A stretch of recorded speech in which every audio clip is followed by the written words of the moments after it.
ഒരു വസ്തുവിന് നമ്മൾ ബലം കൊടുത്തില്ലെങ്കിൽ അത് നിശ്ചലാവസ്ഥയിലോ സമചലനത്തിലോ തുടരും എന്ന് പറയുന്നത് ന്യൂട്ടന്റെ. ഹലോ, നമസ്കാരം. എല്ലാ പ്രിയപ്പെട്ട സുഹൃത്തുക്കൾക്കും എൻട്രിയുടെ മറ്റൊരു സെഷനിലേക്ക് സ്വാഗതം. സന്തോഷ് സേതുമാധവനാണ്. 2026 ഒരു PSC പരീക്ഷയ്ക്ക് തയ്യാറെടുക്കുന്ന, വരാനിരിക്കുന്ന ഒട്ടനവധി PSC പരീക്ഷകൾക്ക് നിരന്തരമായിട്ടുള്ള തയ്യാറെടുപ്പുകൾ നടത്തുന്ന എൻ്റെ ഏറ്റവും പ്രിയപ്പെട്ട സുഹൃത്തുക്കൾക്ക് ഏറ്റവും ഉപകാരപ്രദമാവാൻ പോകുന്ന ഒരു സെഷനാണ് ഇപ്പോൾ നിങ്ങൾ കേൾക്കാൻ പോകുന്നത്. 2025 തൊട്ടു മുൻപത്തെ വർഷം കേരള PSC ഫിസിക്സ് എന്ന് പറയുന്ന സബ്ജക്റ്റിൽ നിന്ന്, ഭൗതിക ശാസ്ത്രം എന്ന് പറയുന്ന സബ്ജക്റ്റിൽ നിന്ന് ചോദിച്ചിട്ടുള്ള എല്ലാ ചോദ്യങ്ങളും നമ്മൾ ഡിസ്കസ് ചെയ്യാൻ പോവുകയാണ്. ഇത് കുറച്ചധികം നീളമുള്ള സെഷൻ ആയിരിക്കും. ഞാൻ ആദ്യമേ തന്നെ പറയുകയാണ്, അല്പം കൂടുതൽ സമയമെടുത്താണ് നമ്മൾ ഇത് ഡിസ്കസ് ചെയ്യാൻ പോകുന്നത്. എന്നാൽ ഈ ഒരു സമയം, അത് 2 മണിക്കൂറാവട്ടെ 3 മണിക്കൂറാവട്ടെ, ഈ ഒരു സമയം നിങ്ങളുടെ PSC ലൈഫിൽ, PSCക്ക് തയ്യാറെടുക്കുന്ന ഈ ഒരു കാലഘട്ടത്തിൽ ഒരു നഷ്ടമായിട്ട് നിങ്ങൾക്ക് ഒരിക്കലും സംഭവിക്കില്ല എന്ന ഉറപ്പാണ് ഈ സെഷൻ തുടങ്ങുമ്പോൾ ഞാൻ തരുന്നത്. ഇതിൽ നിന്ന് നമ്മൾ ഈ പ്രീവിയസ് ക്വസ്റ്റ്യൻസ് ഡിസ്കസ് ചെയ്യുമ്പോൾ വെറുതെ ചോദ്യവും ഉത്തരവും പറഞ്ഞു പോവുകയല്ല. ഈ ചോദ്യം, ഉത്തരം, അതിന്റെ എക്സ്പ്ലനേഷൻ, അതുമായിട്ട് ബന്ധപ്പെട്ട്, അതുമായിട്ട് കണക്റ്റഡ് ആയി ഇനി ചോദിക്കാൻ സാധ്യതയുള്ള ചോദ്യങ്ങളൊക്കെ നമ്മൾ ഡിസ്കസ് ചെയ്യും. അപ്പൊ ഈ ഒരു സെഷൻ മുഴുവനായിട്ട് നിങ്ങളത് ഒറ്റയടിക്ക് ഇരുന്ന് കേൾക്കണമെന്ന് പറയുന്നില്ല. നിങ്ങൾ ഇതിങ്ങനെ പകുതിയായിട്ടോ മുറിച്ചൊക്കെ കേട്ടോളൂ, ഒരു കുഴപ്പമില്ല. ഈ സെഷൻ മുഴുവനായിട്ട് കേട്ടാൽ നിങ്ങൾക്ക് കൃത്യമായിട്ട് ഞാൻ ഉറപ്പ് നൽകാം, നിങ്ങൾ അടുത്തത് എഴുതാൻ പോകുന്ന PSC പരീക്ഷകളിൽ, ഈ വർഷം എഴുതാൻ പോകുന്ന PSC പരീക്ഷകളിൽ ഫിസിക്സിൽ നിന്ന് ചോദ്യം വരുന്നുണ്ടെങ്കിൽ 80% ചോദ്യവും നമ്മൾ ഈ ഡിസ്കസ് ചെയ്യുന്ന ടോപ്പിക്കുകളിൽ നിന്നായിരിക്കും. നമ്മൾ ഈ ഡിസ്കസ് ചെയ്യുന്ന ചോദ്യങ്ങളുമായിട്ട് ബന്ധപ്പെട്ടായിരിക്കും വരുന്നത്. ചിലപ്പോ നമ്മൾ ഈ ഡിസ്കസ് ചെയ്യുന്ന പല ചോദ്യങ്ങളും അതുപോലെ തന്നെ നിങ്ങളുടെ ക്വസ്റ്റ്യൻ പേപ്പറിൽ ഇനിയും വരാം. ഇത് അനുഭവങ്ങളിൽ നിന്നാണ് പറയുന്നത്. പ്രീവിയസ് ക്വസ്റ്റ്യൻസ്, മുൻ പരീക്ഷകളിലെ ചോദ്യങ്ങൾ എത്രത്തോളം പ്രധാനമാണ് എന്ന് തിരിച്ചറിവിൽ നിന്നാണ് കൃത്യമായിട്ട് ഈ ഒരു ഉറപ്പ് നിങ്ങൾക്ക് നൽകുന്നത്. അപ്പൊ ധൈര്യമായിട്ട്, ഒരല്പം ലെങ്തി ആണെങ്കിലും ഈ സെഷൻ മുഴുവനായിട്ട് അറ്റൻഡ് ചെയ്യുക. 2 തരം ഉദ്യോഗാർത്ഥികളെയാണ് ഞാൻ ഇവിടെ അഭിസംബോധന ചെയ്യുന്നത്. ഒന്ന് ഫിസിക്സ് ഇഷ്ടമുള്ളവർ, പിന്നെ ഒന്ന് ഫിസിക്സ് ഇഷ്ടമേ അല്ലാത്തവർ. ഫിസിക്സ് ഇഷ്ടമുള്ളവരെ സംബന്ധിച്ച് നിങ്ങൾ ഇതിനെ വളരെ ഈസി ആയിട്ട് ഇങ്ങനെ കേട്ടിരുന്നാൽ മതി. ഫിസിക്സ് ഇഷ്ടമുള്ളത് കൊണ്ട് നിങ്ങൾക്ക് ഇത് കേൾക്കുമ്പോൾ തന്നെ എങ്ങനെ ക്യാച്ചായി പോയിക്കോളും. അതേസമയം ഫിസിക്സ് ഇഷ്ടമില്ലാത്ത ഒരു വിഭാഗം ഉണ്ടാവുമല്ലോ, അതിൽ യാതൊരു തെറ്റുമില്ല. നമുക്കെല്ലാവർക്കും എല്ലാ വിഷയവും ഇഷ്ടമുണ്ടായിരിക്കണം എന്ന് യാതൊരു നിർബന്ധവും ഇല്ല. 10ാം ക്ലാസ് വരെ സയൻസ് എന്തായാലും പഠിക്കണം, ഫിസിക്സ് എന്തായാലും പഠിക്കണം. അങ്ങനെ കഷ്ടപ്പെട്ട് പഠിച്ചു, ഇഷ്ടമേ അല്ല. 10ാം ക്ലാസ് കഴിഞ്ഞപ്പോൾ ഇതങ്ങ് ഉപേക്ഷിച്ചു. പിന്നെ നമ്മൾ വേറെ വഴിക്ക്, കൊമേഴ്സ്, ഹ്യൂമാനിറ്റീസ് ഒക്കെ എടുത്ത് വേറെ വഴിക്ക് പോയവരായിരിക്കും. അങ്ങനെയാണെങ്കിലും നിങ്ങളെ സംബന്ധിച്ച് പ്രത്യേകം ഈ ക്ലാസ്സുകൾ കേട്ടുകൊണ്ടിരിക്കുമ്പോൾ ഒരു കുഞ്ഞു ഷോർട്ട് നോട്ടുകളൊക്കെ ഇങ്ങനെ എഴുതി നിങ്ങളിങ്ങനെ കണക്ട് ചെയ്ത് പോവുക. എല്ലാവർക്കും, ഈ 2 വിഭാഗത്തിനും, ഫിസിക്സ് ഇഷ്ടമുള്ളവർക്കും ഇഷ്ടമല്ലാത്തവർക്കും കൃത്യമായിട്ട് ഈ ഒരു സെഷൻ മുഴുവനായിട്ട് കേട്ടിരുന്നു കഴിഞ്ഞാൽ നിങ്ങൾക്ക് വരുന്ന പരീക്ഷയിൽ 80%-ലധികം മാർക്ക് സ്കോർ ചെയ്യാൻ പറ്റുമെന്നുള്ള ഉറപ്പ് ഈ ഒരു വീഡിയോ ഇവിടെ തന്നെ ഉണ്ടാവും. ഈ ഉറപ്പ് ഞാൻ തന്നിട്ട് പിന്നെ നിങ്ങൾക്ക് ഇതിൽ നിന്ന് അല്ലാതെ ചോദ്യം വന്നു കഴിഞ്ഞാൽ, ഞാൻ ഈ പറഞ്ഞ പോലെ അല്ലാതെ 80%-ലധികം മാർക്ക് നിങ്ങൾക്ക് സ്കോർ ചെയ്യാൻ പറ്റാതെ വന്നാൽ നിങ്ങൾക്ക് ഈ വീഡിയോയുടെ താഴെ പിന്നീട് വന്ന് ധൈര്യമായി ചോദിക്കാം. അങ്ങനെ ഒരു ഗ്യാരണ്ടിയിലാണ് നമ്മൾ ഈ ഒരു സെഷൻ ചെയ്യുന്നത്. 2025 PSC ചോദിച്ച എല്ലാ ചോദ്യങ്ങളും നമ്മളിവിടെ ഡിസ്കസ് ചെയ്യാൻ പോവുകയാണ്. ഫിസിക്സിൽ നിന്ന് തുടങ്ങാം. അപ്പൊ നമുക്ക് ആദ്യത്തെ ചോദ്യം സ്ക്രീനിൽ ശ്രദ്ധിക്കുക എല്ലാവരും. 2025 10th ലെവൽ പ്രിലിംസ് സ്റ്റേജ് 1 എക്സാമിൽ ചോദിച്ച ചോദ്യമാണ്. ജനറേറ്ററിൽ നടക്കുന്ന ഊർജ പരിവർത്തനം ഏത് എന്ന് തെരഞ്ഞെടുക്കാനാണ് പറഞ്ഞിരിക്കുന്നത്. ഊർജ പരിവർത്തനം എന്ന് പറയുന്ന ഭാഗത്ത് നിന്ന് സ്ഥിരമായിട്ട് ചോദ്യം വരാറുണ്ട്. ഏതെങ്കിലും ഒരു ഇലക്ട്രിക്കൽ ഉപകരണം തരും, അല്ലെങ്കിൽ ഏതെങ്കിലും ഒരു പവർ സ്റ്റേഷൻ തരും. അവിടെ നടക്കുന്ന ഊർജ പരിവർത്തനം എന്ത് എന്ന് ചോദിക്കും. ഇവിടെ ഇപ്പൊ ചോദിച്ചിരിക്കുന്നത് ജനറേറ്റർ ആണ്. ഇത്തരത്തിലൊരു ചോദ്യം വന്നാൽ പ്രിയപ്പെട്ട ഉദ്യോഗാർത്ഥികൾ ആ ഉപകരണത്തെ കുറിച്ച് ചിന്തിക്കുക. ജനറേറ്റർ നമുക്കറിയാലോ. ഈ ജനറേറ്ററിൽ അങ്ങോട്ട് എന്താണ് കൊടുക്കുന്നത്, ഇൻപുട്ട് എന്താണ്, ജനറേറ്ററിൽ നിന്ന് കിട്ടുന്നത് എന്താണ്, ഈ 2 കാര്യങ്ങളൊന്ന് ആലോചിച്ചാൽ മതി. ജനറേറ്ററിലേക്ക് എന്താ അങ്ങോട്ട് കൊടുക്കുന്നത് എന്ന് ചോദിച്ചാൽ, ജനറേറ്ററിനെ നമ്മൾ കറക്കുകയാണ് ചെയ്യുന്നത്. ജനറേറ്ററിനെ കറക്കുകയാണ്, റൊട്ടേറ്റ് ചെയ്യിക്കുക. റൊട്ടേറ്റ് ചെയ്യാനായി പല കാര്യങ്ങൾ ചെയ്യാറുണ്ട്. പെട്രോൾ എഞ്ചിൻ ഉപയോഗിച്ചും ഡീസൽ എഞ്ചിൻ ഉപയോഗിച്ചിട്ടും ജനറേറ്റർ കറക്കാറുണ്ട്. അതല്ലാതെ വലിയ പവർ സ്റ്റേഷനിലൊക്കെ ആണെന്നുണ്ടെങ്കിൽ, ഇപ്പൊ മൂലമറ്റം പോലെ ഇടുക്കിയിലേക്ക് പവർ സ്റ്റേഷനിലാണെങ്കിൽ എന്താ ചെയ്യാറ്, അവിടെ വെള്ളം കെട്ടി നിർത്തിയിട്ട് ആ വെള്ളം അതിശക്തമായിട്ട് താഴോട്ടൊഴുക്കി ആ താഴോട്ടുള്ള ഒഴുക്കിൽ ജലചക്രം വെച്ച് ജലചക്രം കറക്കി അത് വെച്ച് ജനറേറ്റർ കറക്കാറുണ്ട്. ഏത് ജനറേറ്റർ ആണെങ്കിലും, പവർ സ്റ്റേഷനിലെ ജനറേറ്റർ ആണെങ്കിലും, സാധാരണ നമ്മുടെ ഷോപ്പിംഗ് മാളിലൊക്കെ ഇരിക്കുന്ന ജനറേറ്റർ ആണെങ്കിലും ജനറേറ്ററിനെ കറക്കണം, റൊട്ടേറ്റ് ചെയ്യണം. അങ്ങനെ റൊട്ടേറ്റ് ചെയ്യുക എന്ന് പറഞ്ഞാൽ ചലനമാണ്. ആ ചലനം ഉണ്ടാക്കുക എന്ന് പറഞ്ഞാൽ ആ ഊർജത്തിന്റെ പേര് യാന്ത്രികോർജം എന്നാണ്. ഏതൊരു വസ്തുവിനെയും കറക്കുക എന്ന് പറഞ്ഞാൽ അതിനെന്താ കൊടുക്കുന്നത്? നമ്മൾ യാന്ത്രികോർജമാണ് കൊടുക്കുന്നത്. യാന്ത്രികോർജമാണ് അപ്പൊ ജനറേറ്ററിന് നമ്മൾ പ്രൊവൈഡ് ചെയ്യുന്നത്, കൊടുക്കുന്നത്. ജനറേറ്റർ എന്താ ഇങ്ങോട്ട് തരുന്നത്? ജനറേറ്ററിൽ നിന്ന് പുറത്തേക്ക് വരുന്നത് എന്താ? വൈദ്യുതോർജം. ജനറേറ്ററിന്റെ ഉപയോഗം എന്താ? വൈദ്യുതി ഉൽപ്പാദിപ്പിക്കാൻ. ജനറേറ്റർ വൈദ്യുതിയാണ് ഉൽപ്പാദിപ്പിക്കുന്നത്. അപ്പോ യാന്ത്രികോർജത്തെ വൈദ്യുതോർജമാക്കി മാറ്റുന്ന ഉപകരണമാണ് ജനറേറ്റർ. ഓപ്ഷനിൽ നോക്കിയേ, ABCD ഓപ്ഷനിൽ നോക്കിയേ. ഏതാ യാന്ത്രികോർജത്തെ വൈദ്യുതോർജമാക്കി മാറ്റുന്നത്? ഓപ്ഷൻ A അല്ലേ? ഓപ്ഷൻ A ആണ് നമ്മുടെ ഇവിടുത്തെ ശരി ഉത്തരം. ഓപ്ഷൻ A ആണ്. അപ്പൊ ബാക്കി ഓപ്ഷൻസ് വെറുതെ നമുക്ക് വളരെ പെട്ടെന്നൊന്ന് നോക്കാം. രണ്ടാമത്തെ ഓപ്ഷൻ നോക്കിയേ, വൈദ്യുതോർജം യാന്ത്രികോർജമായി മാറുന്നു. നേരെ തിരിച്ച്. അത് ഏതാ ഉപകരണം? അതും ചോദ്യം വരാം. ഏതാണ്? വൈദ്യുതോർജം കൊടുത്തിട്ട്, കറണ്ട് കൊടുത്തിട്ട് യാന്ത്രികോർജമായി മാറുന്നു. അപ്പൊ കറണ്ട് കൊടുക്കുമ്പോൾ യാന്ത്രികോർജം എന്ന് പറഞ്ഞാൽ കറങ്ങുന്നതായിട്ട് ചിന്തിക്കുക.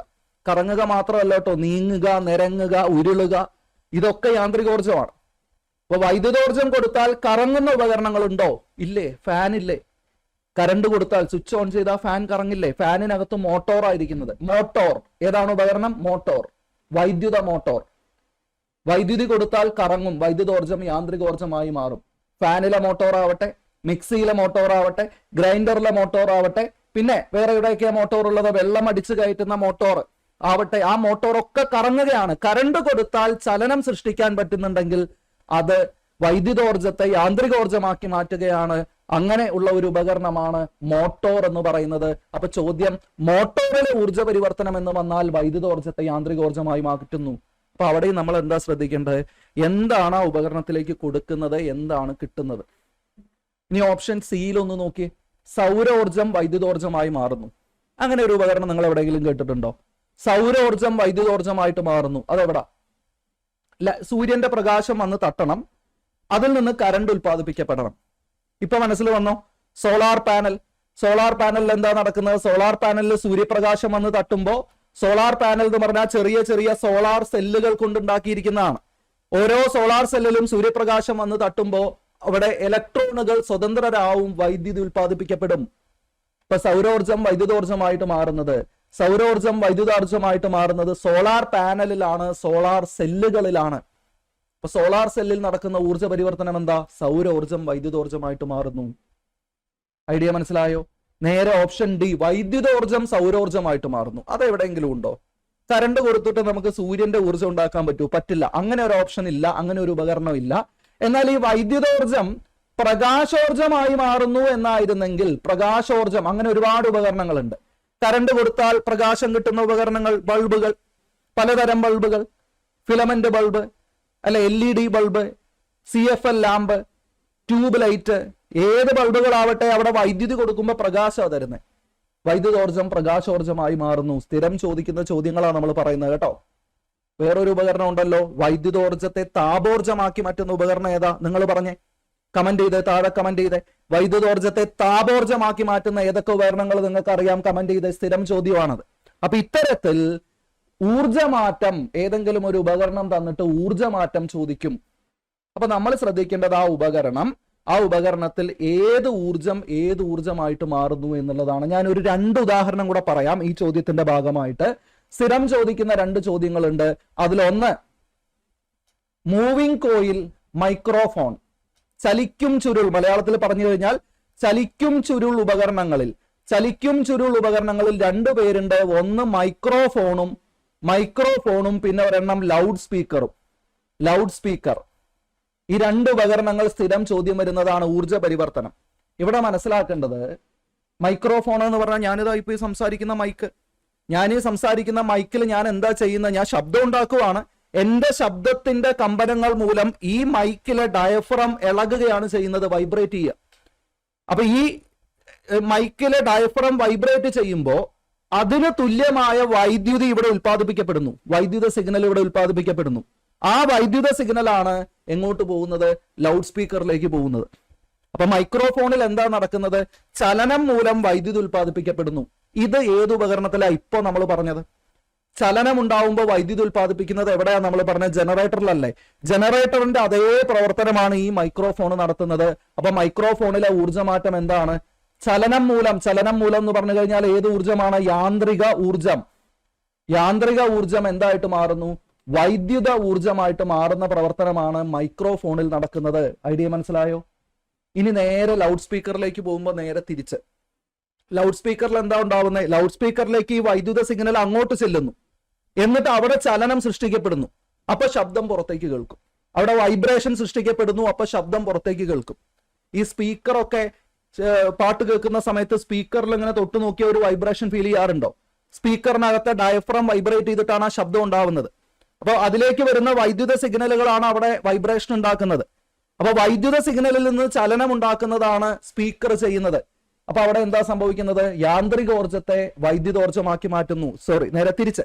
വൈദ്യുത സിഗ്നലാണ് വരുന്നത്, വൈദ്യുത സിഗ്നലിനെ ചലനമാക്കി മാറ്റുന്നു സ്പീക്കറിൽ. ഇത് നമ്മൾ എവിടാ പഠിച്ചേ? മോട്ടോറിൽ പഠിച്ചില്ലേ? തൊട്ടു മുമ്പ് മോട്ടോറിന്റെ കാര്യത്തിൽ നമ്മൾ പറഞ്ഞില്ലേ, കറണ്ട് കൊടുത്താൽ ചലനം ഉണ്ടാവും. അതാണ് ലൗഡ് സ്പീക്കർ. അപ്പൊ ലൗഡ് സ്പീക്കറിൽ എന്താ നടക്കുന്നത്? മോട്ടോറിൽ നടക്കുന്ന അതേ പ്രവർത്തനമാണ് നടക്കുന്നത്. ഈ രണ്ട് ഉപകരണങ്ങൾ ചോദ്യം വരാറുണ്ട്. അപ്പൊ നമ്മൾ ഊർജ്ജമാറ്റവുമായിട്ട് ബന്ധപ്പെട്ട് വരാവുന്ന ചോദ്യങ്ങളൊക്കെ നമ്മൾ പറഞ്ഞു. അടുത്ത ചോദ്യത്തിലേക്ക് നമ്മൾ പോവുകയാണ്. അതേ ക്വസ്റ്റ്യൻ പേപ്പറിൽ 10ാം തരം 10th ലെവൽ പ്രിലിംസ് 2025 സ്റ്റേജ് 1 എക്സാമിൽ വന്ന ചോദ്യം, ന്യൂക്ലിയർ റിയാക്ടറിലെ ഇന്ധനം ഏതാണ്? ന്യൂക്ലിയർ റിയാക്ടറിലെ ഇന്ധനം ഏതാണ് എന്ന ചോദ്യം.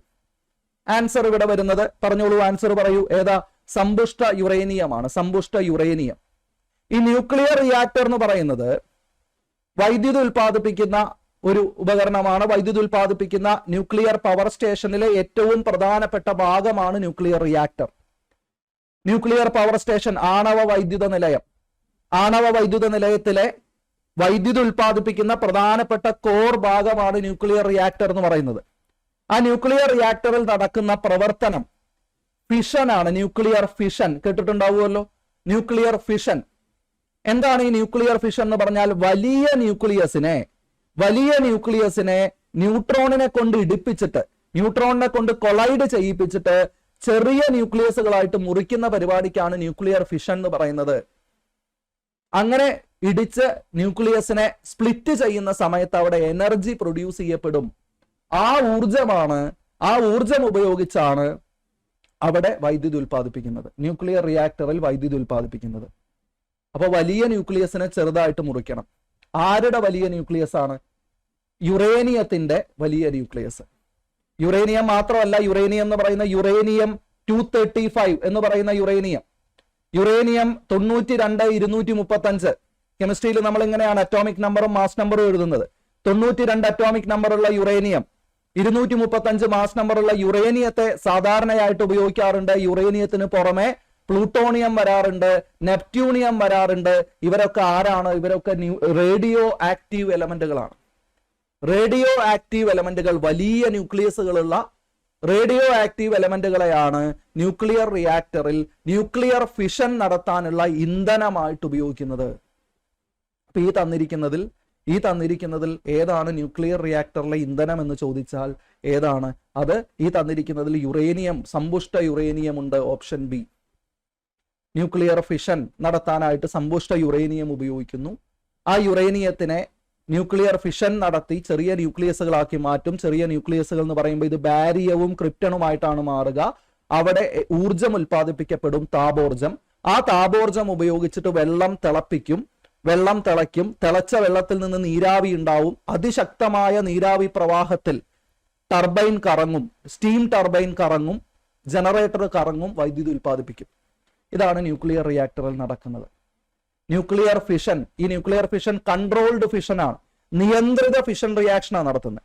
നിയന്ത്രിത ഫിഷൻ റിയാക്ഷനിലൂടെ വൈദ്യുതി ഉൽപ്പാദിപ്പിക്കുന്ന സെറ്റപ്പാണ് ന്യൂക്ലിയർ റിയാക്ടർ എന്ന് പറയുന്നത്. എന്തുകൊണ്ടാണ് നിയന്ത്രിതം എന്ന് പറയുന്നത്? ഇത് അനിയന്ത്രിതമായി കഴിഞ്ഞാൽ പൊട്ടിത്തെറിച്ച് ഈ ഊർജത്തെ നമുക്ക് നിയന്ത്രിക്കാൻ പറ്റാതെ വലിയ ആറ്റം ബോംബായിട്ട് മാറും. അനിയന്ത്രിതമായിട്ട് ഫിഷൻ നടന്നാൽ വലിയ ആറ്റം ബോംബായിട്ട് മാറും. അതുകൊണ്ട് തന്നെ ന്യൂക്ലിയർ റിയാക്ടറിൽ ഈ ഫിഷൻ റിയാക്ഷനെ നിയന്ത്രിക്കാനായിട്ട് കൺട്രോൾ റോഡുകളുണ്ട്, മോഡറേറ്റർ ഉണ്ട്, ഇങ്ങനെ പല സംവിധാനങ്ങളുണ്ട്. ഈ ന്യൂക്ലിയർ റിയാക്ഷനെ നിയന്ത്രിക്കാനായിട്ടുള്ള സംവിധാനങ്ങൾ ന്യൂക്ലിയർ റിയാക്ടറിലുണ്ട് എന്ന് മനസ്സിലാക്കുക.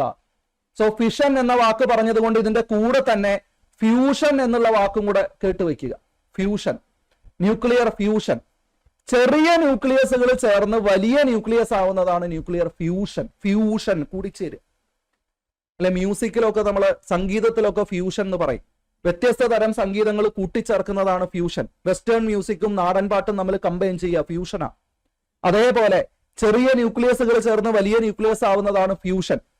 ഹൈഡ്രജന്റെ ചെറിയ ന്യൂക്ലിയസുകൾ ചേർന്നിട്ട് ഹീലിയത്തിന്റെ ന്യൂക്ലിയസ് ഉണ്ടാവുന്നു. ഇത് ഫ്യൂഷൻ ഉദാഹരണമാണ്.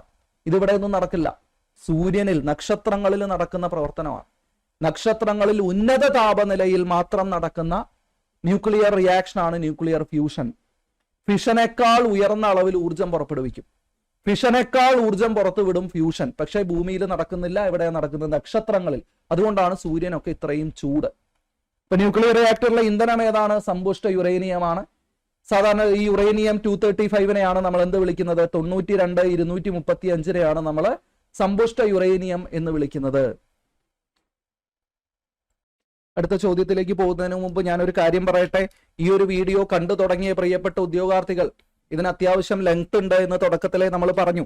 ഇതിൽ നിന്ന് ഇറങ്ങിപ്പോവാനുള്ള ഒരു തോന്നലുണ്ടാവാം അല്ലെ. ലെങ്ത് ഉള്ള വീഡിയോയിലേക്ക് കയറുന്ന സമയത്ത് കൃത്യമായിട്ട് പറയട്ടെ, ഈ വർഷം നിങ്ങൾ എഴുതാൻ പോകുന്ന പരീക്ഷകൾ civil excise officer, civil police officer, fireman, assistant prison officer, village field assistant, Bevco LDC, company board LGS, അതേപോലെ sub inspector, assistant, university assistant, excise inspector തുടങ്ങി ഈ പരീക്ഷകൾക്കൊക്കെ ഫിസിക്സ് നിങ്ങൾക്ക് ആവശ്യമാണ്. ഇത്രയും പരീക്ഷകൾ ഈ വർഷത്തിൽ വരാനുണ്ട്.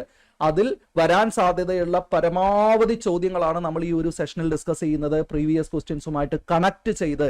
ഇപ്പൊ 2 ക്വസ്റ്റ്യൻസ് ഡിസ്കസ് ചെയ്തപ്പോൾ നിങ്ങൾക്ക് അതിന്റെ ഒരു രീതി മനസ്സിലായല്ലോ. നമ്മൾ ആ ക്വസ്റ്റ്യന്റെ ആൻസർ മാത്രമല്ല, അതുമായിട്ട് കണക്റ്റഡ് ഫാക്ട്സ് ഒക്കെ പറയുന്നുണ്ട്. അതുകൊണ്ട് ഈ വീഡിയോ നിങ്ങൾ എത്ര സമയമെടുത്താണെങ്കിലും ഒറ്റ ഇരിപ്പിൽ കാണണമെന്നല്ല, മുഴുവനായിട്ട് കാണുക. നിങ്ങളുടെ PSC പരീക്ഷയ്ക്ക് ഏറ്റവും കൂടുതൽ ഉപകാരപ്പെടുന്ന വീഡിയോസിന്റെ കൂട്ടത്തിൽ ഒന്നായിരിക്കും ഇത്. അടുത്ത ചോദ്യത്തിലേക്ക് പോകുന്നു. അപ്പൊ അടുത്ത ചോദ്യം നോക്കിയേ. വസ്തുവിന്റെ പ്രവേഗം ഇരട്ടിയായാൽ ഗതികോർജത്തിന് എന്ത് സംഭവിക്കുമെന്ന് അതേ ചോദ്യ പേപ്പറിൽ നിന്നുള്ള ചോദ്യമാണ്. വസ്തുവിന്റെ പ്രവേഗം ഇരട്ടിയായാൽ ഗതികോർജം. ഇത്തരത്തിലുള്ള ചോദ്യങ്ങൾ ഏതെങ്കിലും ഒരു സമവാക്യവുമായിട്ട് ബന്ധപ്പെട്ട് വളരെ സിമ്പിൾ ആയിട്ട് നമ്മൾ പഠിച്ചിരിക്കുന്ന ഏതെങ്കിലും സമവാക്യത്തിലെ ഏതെങ്കിലും ഒരു ഭൗതിക അളവ്, ഒരു ഫിസിക്കൽ ക്വാണ്ടിറ്റി ഇരട്ടിയായാൽ, പകുതിയായാൽ, 1/4 എന്നൊക്കെ വെച്ച് ചോദ്യം വരും. ഇപ്പൊ ഇവിടെ ചോദിച്ചിരിക്കുന്ന ഗതികോർജത്തിന്റെ കാര്യമാണ് ചോദിച്ചിരിക്കുന്നത്. ഗതികോർജത്തിന്റെ പ്രവേഗം വരുന്ന സമവാക്യം നമ്മൾ നോക്കണം. കാരണം പ്രവേഗം ഇരട്ടിയായാൽ ഗതികോർജത്തിന് എന്ത് സംഭവിക്കും എന്നാണ് അറിയേണ്ടത്. ഗതികോർജം എന്ന് പറഞ്ഞാൽ കൈനറ്റിക് എനർജിയാണ്. എന്താണ് കൈനറ്റിക് എനർജി അല്ലെങ്കിൽ ഗതികോർജത്തിന്റെ സമവാക്യം? കൈനറ്റിക് എനർജി സമം ½ mv² എന്ന് പണ്ട് സ്കൂൾ കാലം മുതലേ പറഞ്ഞു പഠിച്ച ഒരു സമവാക്യമില്ലേ? ഇതാണ് സമവാക്യം. ഇതിലാണ് പ്രവേഗം ഇരട്ടിയാവുന്നത്. അപ്പൊ ആരാ ഇരട്ടിയാവേണ്ടത്? V ആണ് ഇരട്ടിയാവേണ്ടത്. V ആണ് ഇരട്ടിയാവേണ്ടത്. അപ്പൊ V ഇരട്ടിയാവുന്ന സമയത്ത് പുതിയ ഗതികോർജം ½ ഈ V²ലുള്ള V ഇരട്ടിയാവുമ്പോ 2V ആണ് ഉണ്ടാവുക. ഇരട്ടിയാവുക എന്ന് പറഞ്ഞാൽ V 2V ആവും. അപ്പൊ സ്ക്വയർ എന്ന് പറയുന്നത് അതിന് മൊത്തം വരും. 2Vക്ക് സ്ക്വയർ വരും. അപ്പൊ V² തന്നെയാണ്. 2² 4 വരും. അപ്പൊ നമുക്ക് എന്ത് കിട്ടും? ഒരു 4 × ½ mv² എന്ന് നമുക്ക് കിട്ടും. അപ്പൊ നേരത്തെയുള്ള ½ mv² കൂടെ ഒരു 4 വന്നു. ഇപ്പൊ കൈനറ്റിക് എനർജിക്ക് എന്താ സംഭവിച്ചത്? 4 ഇരട്ടിയായി, 4 മടങ്ങായി. ആൻസർ എന്ത് വരും? 4 മടങ്ങാവും എന്ന് നമുക്ക് ആൻസർ കിട്ടും. പ്രവേഗം ഇരട്ടിയായാൽ ഗതികോർജം 4 മടങ്ങാവും. അപ്പൊ ഒന്ന് ശ്രദ്ധിച്ച, എന്തുകൊണ്ടാണ് അത് 4 മടങ്ങായത്? ആ പ്രവേഗം ഈ സമവാക്യത്തിൽ കിടക്കുന്നത് V² എന്ന് പറഞ്ഞാണ്. അപ്പൊ V² എന്ന് പറഞ്ഞ അവിടെ സ്ക്വയർ വരുന്നത്, ആ ഇരട്ടിക്ക് സ്ക്വയർ വന്നു കഴിഞ്ഞാൽ 4 ഇരട്ടിയാവും. അങ്ങനെയാണ് ഇത് മാറിയത്. അപ്പോൾ നേരിട്ട് ഈ ഇക്വേഷൻ എഴുതി ഒന്നും നോക്കാതെ തന്നെ നമുക്ക് ചെയ്ത് പരിചയം ഉണ്ടെങ്കിൽ, ഇക്വേഷൻ ഓർക്കാൻ നമുക്ക് കിട്ടുന്നുണ്ടെങ്കിൽ ഈസി ആയിട്ട് നമുക്ക് ആൻസർ കണ്ടുപിടിക്കാം. പ്രവേഗം ഇരട്ടിയാവുക എന്ന് പറഞ്ഞാൽ 2 മടങ്ങാണ്. അപ്പൊ × 2 പ്രവേഗത്തിന് വരുന്നത്. അതിനെ സ്ക്വയർ ചെയ്ത് കഴിഞ്ഞാൽ എന്താ സംഭവിക്കുക? 4 ആവും. അപ്പൊ 4 ഇരട്ടിയാവും കൈനറ്റിക് എനർജി അഥവാ ഗതികോർജം. ഇതേ ചോദ്യത്തിൽ തന്നെ നമ്മളോട് ചോദിക്കുന്നത് മാസ് ഇരട്ടിയായാൽ എന്ത് സംഭവിക്കും എന്നാണെങ്കിൽ, അപ്പൊ എഴുതി നോക്കിയേ. ½ mv² എന്ന് പറയുന്ന ഇക്വേഷനിൽ മാസ് m ആണ് അല്ല. ഇത് ഇരട്ടിയാവുക എന്ന് പറഞ്ഞാൽ 2m ആവും. അപ്പൊ എന്താ സംഭവിക്കുക? ½ × 2m × v² എന്നായിട്ട് മാറും. അപ്പൊ ഒരു 2 ആണ് ഇവിടെ എക്സ്ട്രാ വരുന്നത് അല്ലെ. ½ mv² എന്ന് പറയുന്ന ഗതികോർജത്തിന്റെ സമവാക്യത്തിൽ ഒരു 2 ആണ് അവിടെ എക്സ്ട്രാ വരുന്നത്. അപ്പൊ എന്താ സംഭവിച്ചത്? ഇരട്ടിയായി. ഗതികോർജം ഇരട്ടിയായി. മാസ് ഇരട്ടിയായാൽ ഗതികോർജം ഇരട്ടിയാവും. പ്രവേഗം ഇരട്ടിയായാൽ പക്ഷേ ഗതികോർജം 4 ഇരട്ടിയാവും. ചില ചോദ്യങ്ങളിൽ ഇത് രണ്ടും വരും. മാസും പ്രവേഗവും ഇരട്ടിയാവുന്നു, അല്ലെങ്കിൽ മാസ് ഇരട്ടിയാവുന്നു പ്രവേഗം പകുതിയാവുന്നു, മാസ് പകുതിയാവുന്നു പ്രവേഗം ഇരട്ടിയാവുന്നു എന്നൊക്കെ പറഞ്ഞ് ചോദ്യം വരും. അത്തരത്തിലുള്ള ക്വസ്റ്റ്യൻസിലും ആ ഇക്വേഷൻ എഴുതിയിട്ട് ആ വരുന്ന മാറ്റം എന്താണ് അത് ആ ഇക്വേഷനിലേക്ക് ഇട്ടുകൊടുത്താൽ മാത്രം മതി. ഐഡിയ മനസ്സിലായോ? അപ്പൊ ഇത്തരത്തിലുള്ള ക്വസ്റ്റ്യൻസ് വരുന്ന സമയത്ത് വളരെ സിമ്പിൾ ആയിട്ട് സോൾവ് ചെയ്യാൻ പറ്റും ആ ഇക്വേഷൻ നമുക്ക് ഓർമ്മയുണ്ടെങ്കിൽ. ഇപ്പൊ ഗതികോർജത്തിന്റെ ഒരു ഇക്വേഷൻ ഇപ്പൊ നമ്മൾ പറഞ്ഞു. ഗതികോർജത്തിന്റെ ഒരു ഇക്വേഷൻ എന്താ? ഹാഫ് mv² എന്ന് പറയുന്ന ഇക്വേഷൻ ആണ്. ഗതികോർജത്തിന് വേറൊരു ഇക്വേഷൻ ഉണ്ട്, ഹാഫ് p²/m എന്ന് പറയുന്ന ഒരു ഇക്വേഷൻ ഉണ്ട്. ഈ ഇക്വേഷനില് v ഇല്ല, പകരം p ആണുള്ളത്. p എന്താ? മൊമെന്റം, ആക്കം വരുന്ന സമവാക്യം. ഗതികോർജം കാണാൻ ആക്കവും മാസും തന്നാൽ ഗതികോർജം കാണാം ഈ ഇക്വേഷൻ ഉപയോഗിച്ചിട്ട്. മാസും പ്രവേഗവും തന്നു കഴിഞ്ഞാൽ ഗതികോർജം കാണാം ആദ്യത്തെ ഇക്വേഷൻ ഉപയോഗിച്ചിട്ട്. പ്രവേഗം എന്ന് പറഞ്ഞാൽ വെലോസിറ്റി ആണ്. യെസ്, ഈ ആക്കം എവിടെയെങ്കിലും നമ്മൾ കണ്ടിട്ടുണ്ടോ? പി എന്ന് പറയുന്നത് ആക്കം, മാസ് ഇൻറ്റു വെലോസിറ്റി എന്ന് പറഞ്ഞ് പഠിക്കുന്നുണ്ട് നമ്മൾ. ന്യൂട്ടന്റെ നിയമമൊക്കെ പഠിക്കുന്ന സമയത്ത് P = mv, ആ P ആണിത്. സോ ഹാഫ് p²/m എന്ന് പറയുന്നതും എന്തിന്റെ സമവാക്യം തന്നെയാണ്? ഗതികോർജത്തിന്റെ സമവാക്യമാണ്. ഇപ്പൊ നമ്മളോട് ഒരു ചോദ്യത്തിൽ ആക്കം ഇരട്ടിയായാൽ ഗതികോർജത്തിന് എന്ത് സംഭവിക്കുന്നു ചോദിച്ചാൽ എങ്ങനെ ആൻസർ കണ്ടുപിടിക്കും നമ്മൾ? ആക്കം ഇരട്ടിയായാൽ ഗതികോർജത്തിന് എന്ത് സംഭവിക്കും? അപ്പൊ ഹാഫ് mv² അല്ല ചിന്തിക്കേണ്ടത്, ഹാഫ് p²/m. അതിൽ ആക്കം എന്ന് പറയുന്നത് P ആണ്. അത് ഇരട്ടിയായാൽ 2p ആവും. അപ്പൊ അതിന് സ്ക്വയർ വരും. അപ്പൊ 2ന് സ്ക്വയർ വന്നാൽ 4 വരും. അപ്പോഴും എന്ത് സംഭവിച്ചു? ഗതികോർജം 4 ഇരട്ടിയാവും. ഗതികോർജം 4 ഇരട്ടിയാവും. ക്ലിയർ അല്ലേ? ഐഡിയ മനസ്സിലായോ? ഇത്തരത്തിൽ വേണം ഒരു സമവാക്യത്തിൽ നമ്മൾ ഈ ഇരട്ടിയാവുക, പകുതിയാവുക എന്നൊക്കെ പറയുന്നത് പ്രയോഗിക്കാൻ. ഓക്കെ, അടുത്ത ക്വസ്റ്റ്യൻ നോക്കാം. അതേ ചോദ്യ പേപ്പറിലെ ചോദ്യം, കൂട്ടത്തിൽ പെടാത്തത് ഏത്? പ്രവേഗം, ത്വരണം, വേഗം, സ്ഥാനാന്തരം. ഈ തന്നിരിക്കുന്നതൊക്കെ എന്താണ്? ചലനവുമായിട്ട് ബന്ധപ്പെട്ട ഭൗതിക അളവുകളാണ്. ചലനവുമായിട്ട് ബന്ധപ്പെട്ട അളവുകൾ. അപ്പൊ ഏത് രീതിയിലാണ് ചിന്തിക്കേണ്ടത്? കൂട്ടത്തിൽ പെടാത്തത് അളവുകൾ, ഭൗതിക അളവുകൾ എന്ന് പറഞ്ഞ് നമ്മൾ പഠിക്കുമ്പോൾ അതിനെ 2 കാറ്റഗറി ആയിട്ട് പഠിച്ചിട്ടുണ്ട്. ഭൗതിക അളവുകൾ എങ്ങനെയാണ്? സദിശ അളവുകളും അദിശ അളവുകളും എന്ന് പറഞ്ഞ് പഠിച്ചിട്ടുണ്ട്. ഓർമ്മയുണ്ടോ?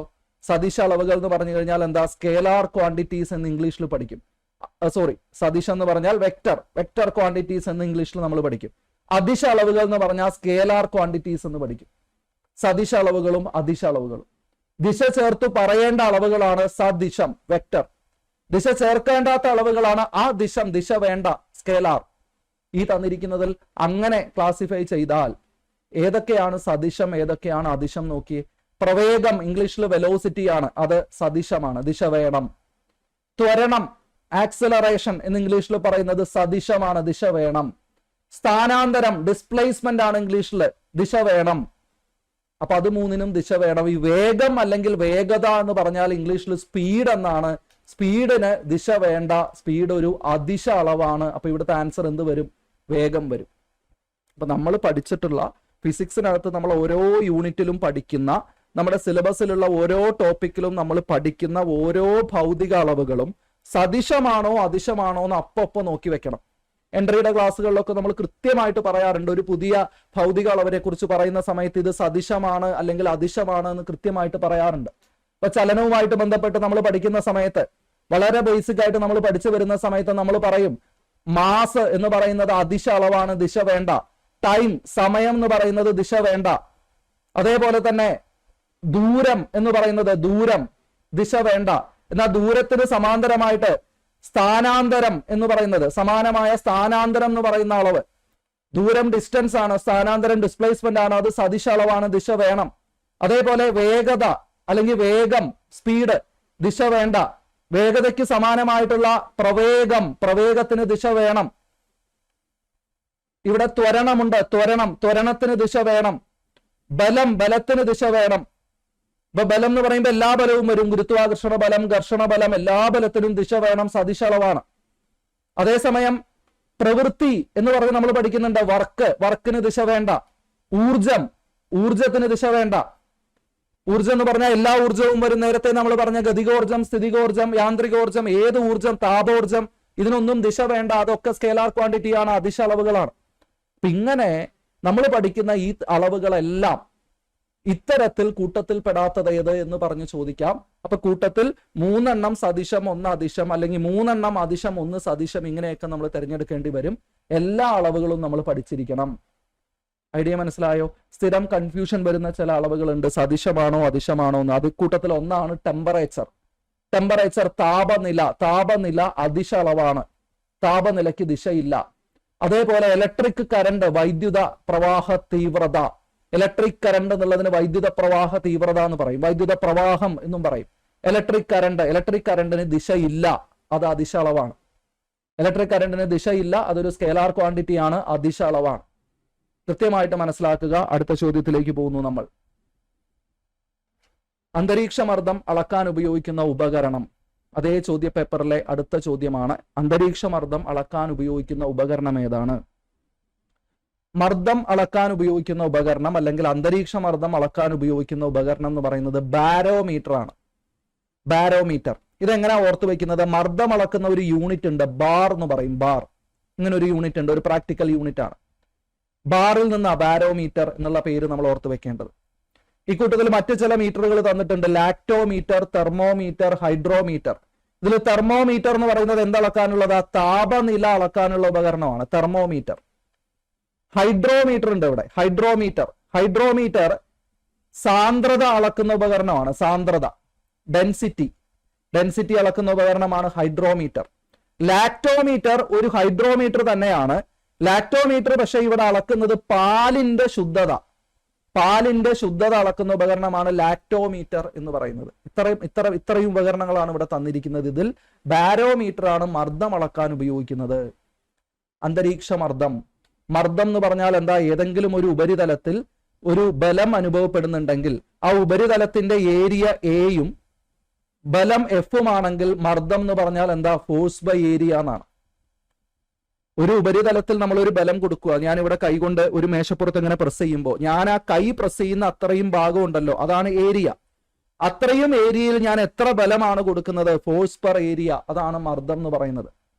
മർദ്ദം, ഈ മർദ്ദത്തിന്റെ യൂണിറ്റ് വരുമ്പോൾ ഫോഴ്സ് പെർ ഏരിയ എന്ന് പറയുമ്പോൾ ഫോഴ്സിന്റെ യൂണിറ്റ് ന്യൂട്ടൺ ആണ്, ഏരിയയുടെ യൂണിറ്റ് മീറ്റർ സ്ക്വയർ ആണ്. ന്യൂട്ടൺ പെർ മീറ്റർ സ്ക്വയർ എന്ന് പറയും. ന്യൂട്ടൺ പെർ മീറ്റർ സ്ക്വയർ എന്ന് യൂണിറ്റ് എഴുതാം. ഈ ന്യൂട്ടൺ പെർ മീറ്റർ സ്ക്വയറിനെ വിളിക്കുന്ന പേരാണ് പാസ്കൽ. ഒറ്റ വാക്ക് വിളിക്കുന്നതാണ് പാസ്കൽ. ഇപ്പൊ പാസ്കൽ ആണ് മർദ്ദത്തിന്റെ SI യൂണിറ്റ്. ചോദ്യം വന്നാൽ മർദ്ദത്തിന്റെ SI യൂണിറ്റ് അല്ലെങ്കിൽ അടിസ്ഥാന യൂണിറ്റ് എന്ന് പറയുന്നത് പാസ്കൽ ആണ്. പാസ്കൽ. ഇപ്പൊ ഇവിടെ നമ്മൾ ബാർ എന്ന് പറയുന്ന ഒരു യൂണിറ്റിനെ കുറിച്ച് പറഞ്ഞില്ലേ? ബാർ എന്ന് പറയുന്ന ഒരു യൂണിറ്റ് നമ്മൾ പറഞ്ഞു. ബാർ മർദ്ദത്തിന്റെ മറ്റൊരു യൂണിറ്റ് ആണ്, ഒരു പ്രാക്ടിക്കൽ യൂണിറ്റ് ആണ്.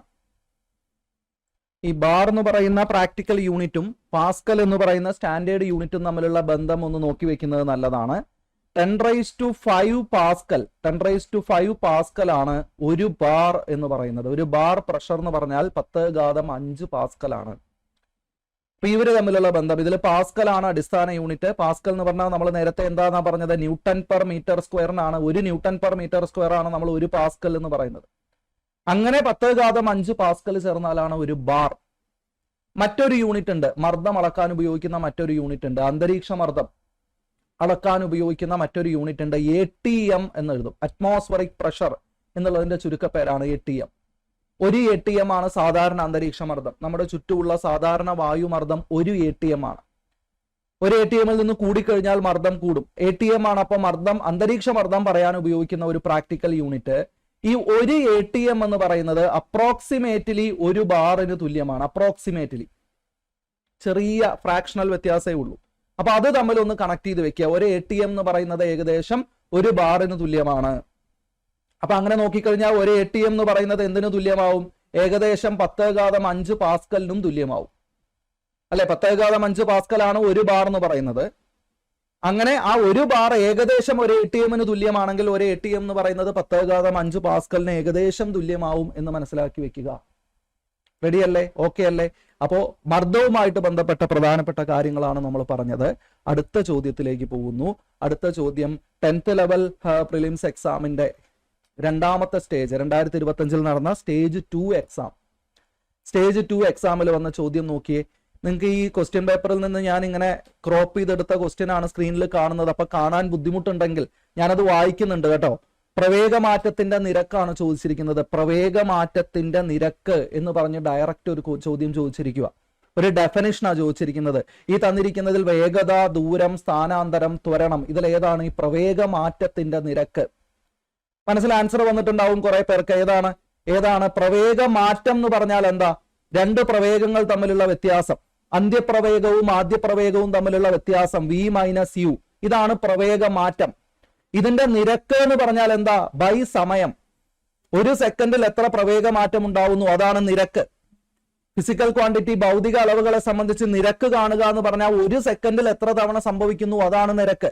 സോ പ്രവേഗമാറ്റത്തിന്റെ നിരക്ക് എന്ന് പറഞ്ഞാൽ പ്രവേഗമാറ്റം ബൈ സമയം. എന്താണ് ഈ v - u/t എന്ന് പറയുന്നത്? a. ഇങ്ങനെയല്ലേ പഠിച്ചിരിക്കുന്നത്?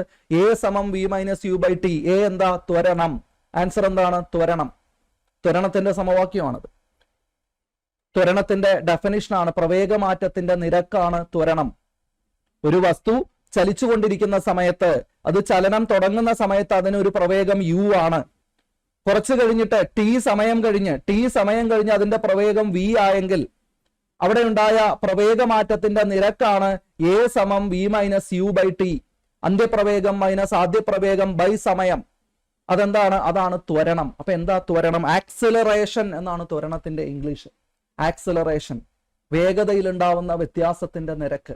അപ്പൊ വേഗതയിൽ വ്യത്യാസം ഉണ്ടാവണം. വേഗത കൂടുകയോ കുറയുകയോ ചെയ്യണം. ഒരേ വേഗത്തിൽ പോകുമ്പോൾ ത്വരണമില്ല. ഒരേ വേഗത്തിൽ എന്ന് പറഞ്ഞാൽ ഒരു വസ്തു ഇങ്ങനെ ചലിക്കുമ്പോൾ നമ്മൾ നോക്കുന്ന സമയത്ത് ഇപ്പോൾ വേഗത v ആണ്, കുറെ കഴിഞ്ഞ് നോക്കിയപ്പോഴും വേഗത v ആണ്, വ്യത്യാസമില്ല. വേഗത്തിൽ വ്യത്യാസമില്ല, പ്രവേഗത്തിൽ വ്യത്യാസമില്ലെങ്കിൽ അതിന് ത്വരണമില്ല. അപ്പൊ a = 0. അപ്പൊ നമ്മൾ പറയും ഈ വസ്തു സമചലനത്തിലാണ് എന്ന് പറയും. ഒരേ വേഗതയിൽ ഇങ്ങനെ പൊക്കൊണ്ടിരിക്കുന്ന സമയത്ത് നമ്മൾ ആ വസ്തു സമചലനത്തിലാണ് എന്ന് പറയും. ഇവിടെ തന്നിരിക്കുന്ന മറ്റളവുകൾ നോക്കിയേ. വേഗത തന്നിട്ടുണ്ട്, ദൂരം തന്നിട്ടുണ്ട്, സ്ഥാനാന്തരം തന്നിട്ടുണ്ട്. എന്താണ് സ്ഥാനാന്തരം എന്ന് പറഞ്ഞു കഴിഞ്ഞാൽ ഒരു വസ്തുവിന്റെ ചലനത്തിലെ ആദ്യ പൊസിഷനും അന്ത്യ പൊസിഷനും തമ്മിലുള്ള നേർരേഖ അകലമാണ് സ്ഥാനാന്തരം അഥവാ ഡിസ്പ്ലേസ്മെന്റ്. ഒരു വസ്തു ചലിച്ച് തുടക്കത്തിൽ നിന്ന് ഒടുക്കത്തിലെത്തി, എങ്ങനെ വേണമെങ്കിലും വന്നോട്ടെ, തുടക്കം മുതൽ ഒടുക്കം വരെയുള്ള നേർരേഖ അകലമാണ് സ്ഥാനാന്തരം അഥവാ ഡിസ്പ്ലേസ്മെന്റ്. ദൂരം എന്താ? ദൂരം എന്ന് പറയുന്നത് ഇയാള് വളഞ്ഞു തിരിഞ്ഞൊക്കെയാണ് എത്തുന്നതെങ്കിൽ, തുടക്കത്തിൽ നിന്ന് ഒടുക്കത്തിൽ എത്തുന്നതെങ്കിൽ അദ്ദേഹം സഞ്ചരിച്ച മുഴുവൻ പാതയുടെയും നീളമാണ് ദൂരം. അപ്പൊ ദൂരം എന്ന് പറഞ്ഞാൽ വളഞ്ഞു തിരിഞ്ഞൊക്കെ ഇരിക്കാം. സ്ഥാനാന്തരം എന്ന് പറഞ്ഞാൽ നേരെ മാത്രമേ ഉള്ളൂ. ദൂരവും സ്ഥാനാന്തരവും അളക്കുന്നത് മീറ്ററിലാണ്. ദൂരത്തിന് ദിശ വേണ്ട, എങ്ങനെ വേണമെങ്കിലും വളഞ്ഞും തിരിഞ്ഞും ഒക്കെ വരാം. പക്ഷെ സ്ഥാനാന്തരം എന്ന് പറഞ്ഞാൽ നേരെ എന്ന് നമ്മൾ പറയുന്നുണ്ട്, ദിശയുണ്ട്. എയിൽ നിന്ന് ബിയിലേക്ക് എന്ന് പറഞ്ഞാൽ അതിന് ദിശയുണ്ട്, അത് സ്ഥാനാന്തരമാണ്. ദൂരം എന്ന് പറഞ്ഞാൽ വളഞ്ഞും തിരിഞ്ഞും ഒക്കെ വരാം, പാതയുടെ നീളമാണ് ദൂരം. എന്നാൽ തുടക്കവും ഒടുക്കവും തമ്മിലുള്ള നേർരേഖാ ദൂരമാണ് സ്ഥാനാന്തരം. എന്താ വേഗത എന്ന് പറഞ്ഞാൽ? വേഗത എന്ന് പറഞ്ഞാൽ ദൂരം ബൈ സമയമാണ്. വേഗത എന്ന് പറഞ്ഞാൽ ദൂരം, സഞ്ചരിച്ച ദൂരം ബൈ സമയമാണ്. അപ്പൊ ദൂരത്തിന്റെ നിരക്ക്, സഞ്ചരിച്ച ദൂരത്തിന്റെ നിരക്കാണ് എന്തെന്ന് പറഞ്ഞാൽ വേഗത. അതേസമയം വേഗതയ്ക്ക് സമാനമായിട്ടുള്ള ഒരു വാക്കുണ്ട് പ്രവേഗം. നമ്മളിപ്പോ പറഞ്ഞുകൊണ്ടിരിക്കുന്നുണ്ട് പ്രവേഗം. പ്രവേഗം എന്ന് പറഞ്ഞാൽ സ്ഥാനാന്തരം ബൈ സമയമാണ്. സ്ഥാനാന്തരം ബൈ സമയം. ദൂരം ബൈ സമയം വേഗത, സ്ഥാനാന്തരം ബൈ സമയം പ്രവേഗം. ദൂരത്തിന് ദിശയില്ല, അപ്പൊ വേഗതയ്ക്കും ദിശയില്ല. സ്ഥാനാന്തരത്തിന് ദിശയുണ്ട്, അപ്പൊ പ്രവേഗത്തിനും ദിശയുണ്ട്. പ്രവേഗമാറ്റത്തിന്റെ നിരക്കാണ് ത്വരണം, അപ്പൊ ത്വരണത്തിനും ദിശയുണ്ട്. ത്വരണം എന്താണ്? സദിശ അളവാണ്. അപ്പോൾ ചലനവുമായിട്ട് ബന്ധപ്പെട്ട അടിസ്ഥാന പദങ്ങളെ കുറിച്ചാണ് നമ്മൾ സംസാരിച്ചത്. അടുത്ത ചോദ്യം നോക്കൂ. ബലത്തിന്റെ യൂണിറ്റ് ഏത്? 10th ലെവൽ പ്രിലിംസ് രണ്ടാമത്തെ സ്റ്റേജ് എക്സാമിന്റെ ക്വസ്റ്റ്യൻ പേപ്പറിൽ വന്ന ചോദ്യം. ബലത്തിന്റെ യൂണിറ്റ് ഒക്കെ ഡയറക്റ്റ് ചോദ്യമല്ലേ, സ്ഥിരമായിട്ട് നമ്മൾ പഠിക്കുന്നതല്ലേ ഇതൊക്കെ. ഓരോ ഭൗതിക അളവിന്റെയും യൂണിറ്റ് നമ്മൾ ആ ഫിസിക്സിലെ ഓരോ മൊഡ്യൂൾ നമ്മൾ പഠിക്കുമ്പോഴും അതിൽ നമ്മൾ പറയുന്ന ഓരോ ഭൗതിക അളവിന്റെയും യൂണിറ്റ് പഠിക്കും. ഇതെല്ലാവർക്കും അറിയാം. ബലത്തിന്റെ യൂണിറ്റ് ഏതാണ്? ബലത്തിന്റെ SI യൂണിറ്റ് എന്നോ ബലത്തിന്റെ അടിസ്ഥാന യൂണിറ്റ് എന്നോ ഒക്കെ ചോദ്യം വന്നാൽ ആൻസർ ന്യൂട്ടൺ ആണ്. ന്യൂട്ടൺ. ഇപ്പൊ ബലവുമായിട്ട് ബന്ധപ്പെട്ട എങ്ങനെയൊക്കെ ചോദ്യം വരാം? ബലത്തിന്റെ സമവാക്യം F = ma. F = ma എന്ന് പറയുന്ന സമവാക്യം നമുക്ക് കിട്ടുന്നത് ന്യൂട്ടന്റെ രണ്ടാമത്തെ നിയമത്തിൽ നിന്നാണ്. സെക്കൻഡ് ലോ, ന്യൂട്ടന്റെ രണ്ടാം നിയമം, രണ്ടാം ചലന നിയമത്തിൽ നിന്നാണ് F = ma എന്ന് പറയുന്ന സമവാക്യം ഉണ്ടാവുന്നത്. ഇതിന്റെ എന്താ? F = ma, m മാസും a ത്വരണവുമാണ്. ഒരു വസ്തുവിന്മേൽ m മാസ് ഉള്ള ഒരു വസ്തുവിന്മേൽ നമ്മൾ എഫ് എന്ന് പറയുന്ന ഒരു ബലം പ്രയോഗിച്ചാൽ ആ വസ്തുവിന് എ ത്വരണം ഉണ്ടാവും, പ്രവേഗ മാറ്റം ഉണ്ടാവും.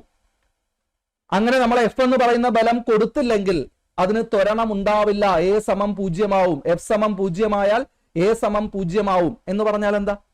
എ സമം 0 എന്ന് പറഞ്ഞാൽ പ്രവേഗ മാറ്റം ഉണ്ടാവില്ല, അത് ഒരേ വേഗതയിൽ പോവും, സമചലനത്തിലായിരിക്കും. അപ്പൊ ഒരു വസ്തുവിന് ബലം കൊടുത്തില്ലെങ്കിൽ, ഒന്ന് ആലോചിച്ച് നോക്കി, ഒരു വസ്തുവിന് നമ്മൾ ബലം കൊടുത്തില്ലെങ്കിൽ അത് സമചലനത്തിൽ തന്നെ തുടരും. അനങ്ങാതിരിക്കുവാണെങ്കിലോ, അപ്പോഴും നമ്മൾ ബലം കൊടുക്കുന്നില്ലെങ്കിൽ അത് അനങ്ങാതെ അവിടെ തന്നെ ഇരിക്കും, നിശ്ചലാവസ്ഥയിൽ തുടരും. ഒരു വസ്തുവിന് നമ്മൾ ബലം കൊടുത്തില്ലെങ്കിൽ അത് നിശ്ചലാവസ്ഥയിലോ സമചലനത്തിലോ തുടരും എന്ന് പറയുന്നത് ന്യൂട്ടന്റെ 1-ാം നിയമം. ഇപ്പൊ ന്യൂട്ടന്റെ 1-ാം നിയമവും നമ്മൾ ഇതിന്റെ കൂട്ടത്തിൽ പറഞ്ഞു. സമവാക്യം എഫ് സമം എം എ എന്ന് പറയുന്ന സമവാക്യം ഉണ്ടാവുന്നത് ന്യൂട്ടന്റെ 2-ാം നിയമത്തിൽ നിന്ന്. ന്യൂട്ടന്റെ 2-ാം നിയമത്തിൽ പറയുന്ന എഫ് സമം എം എയിൽ എഫ് എന്ന് പറയുന്ന ബലം ഒരു എം എന്ന് പറയുന്ന മാസ് ഉള്ള ഒരു വസ്തുവിന് കൊടുത്താൽ എ ത്വരണം ഉണ്ടാവും ന്യൂട്ടന്റെ 2-ാം നിയമം അനുസരിച്ച്.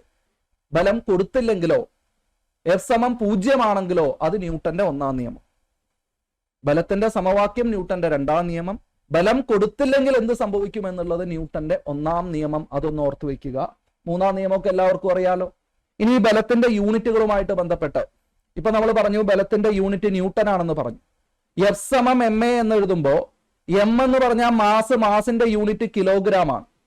എ എന്ന് പറഞ്ഞാൽ ത്വരണത്തിന്റെ unit metre per second square ആണ്. ത്വരണത്തിന്റെ unit metre per second square ആണ്.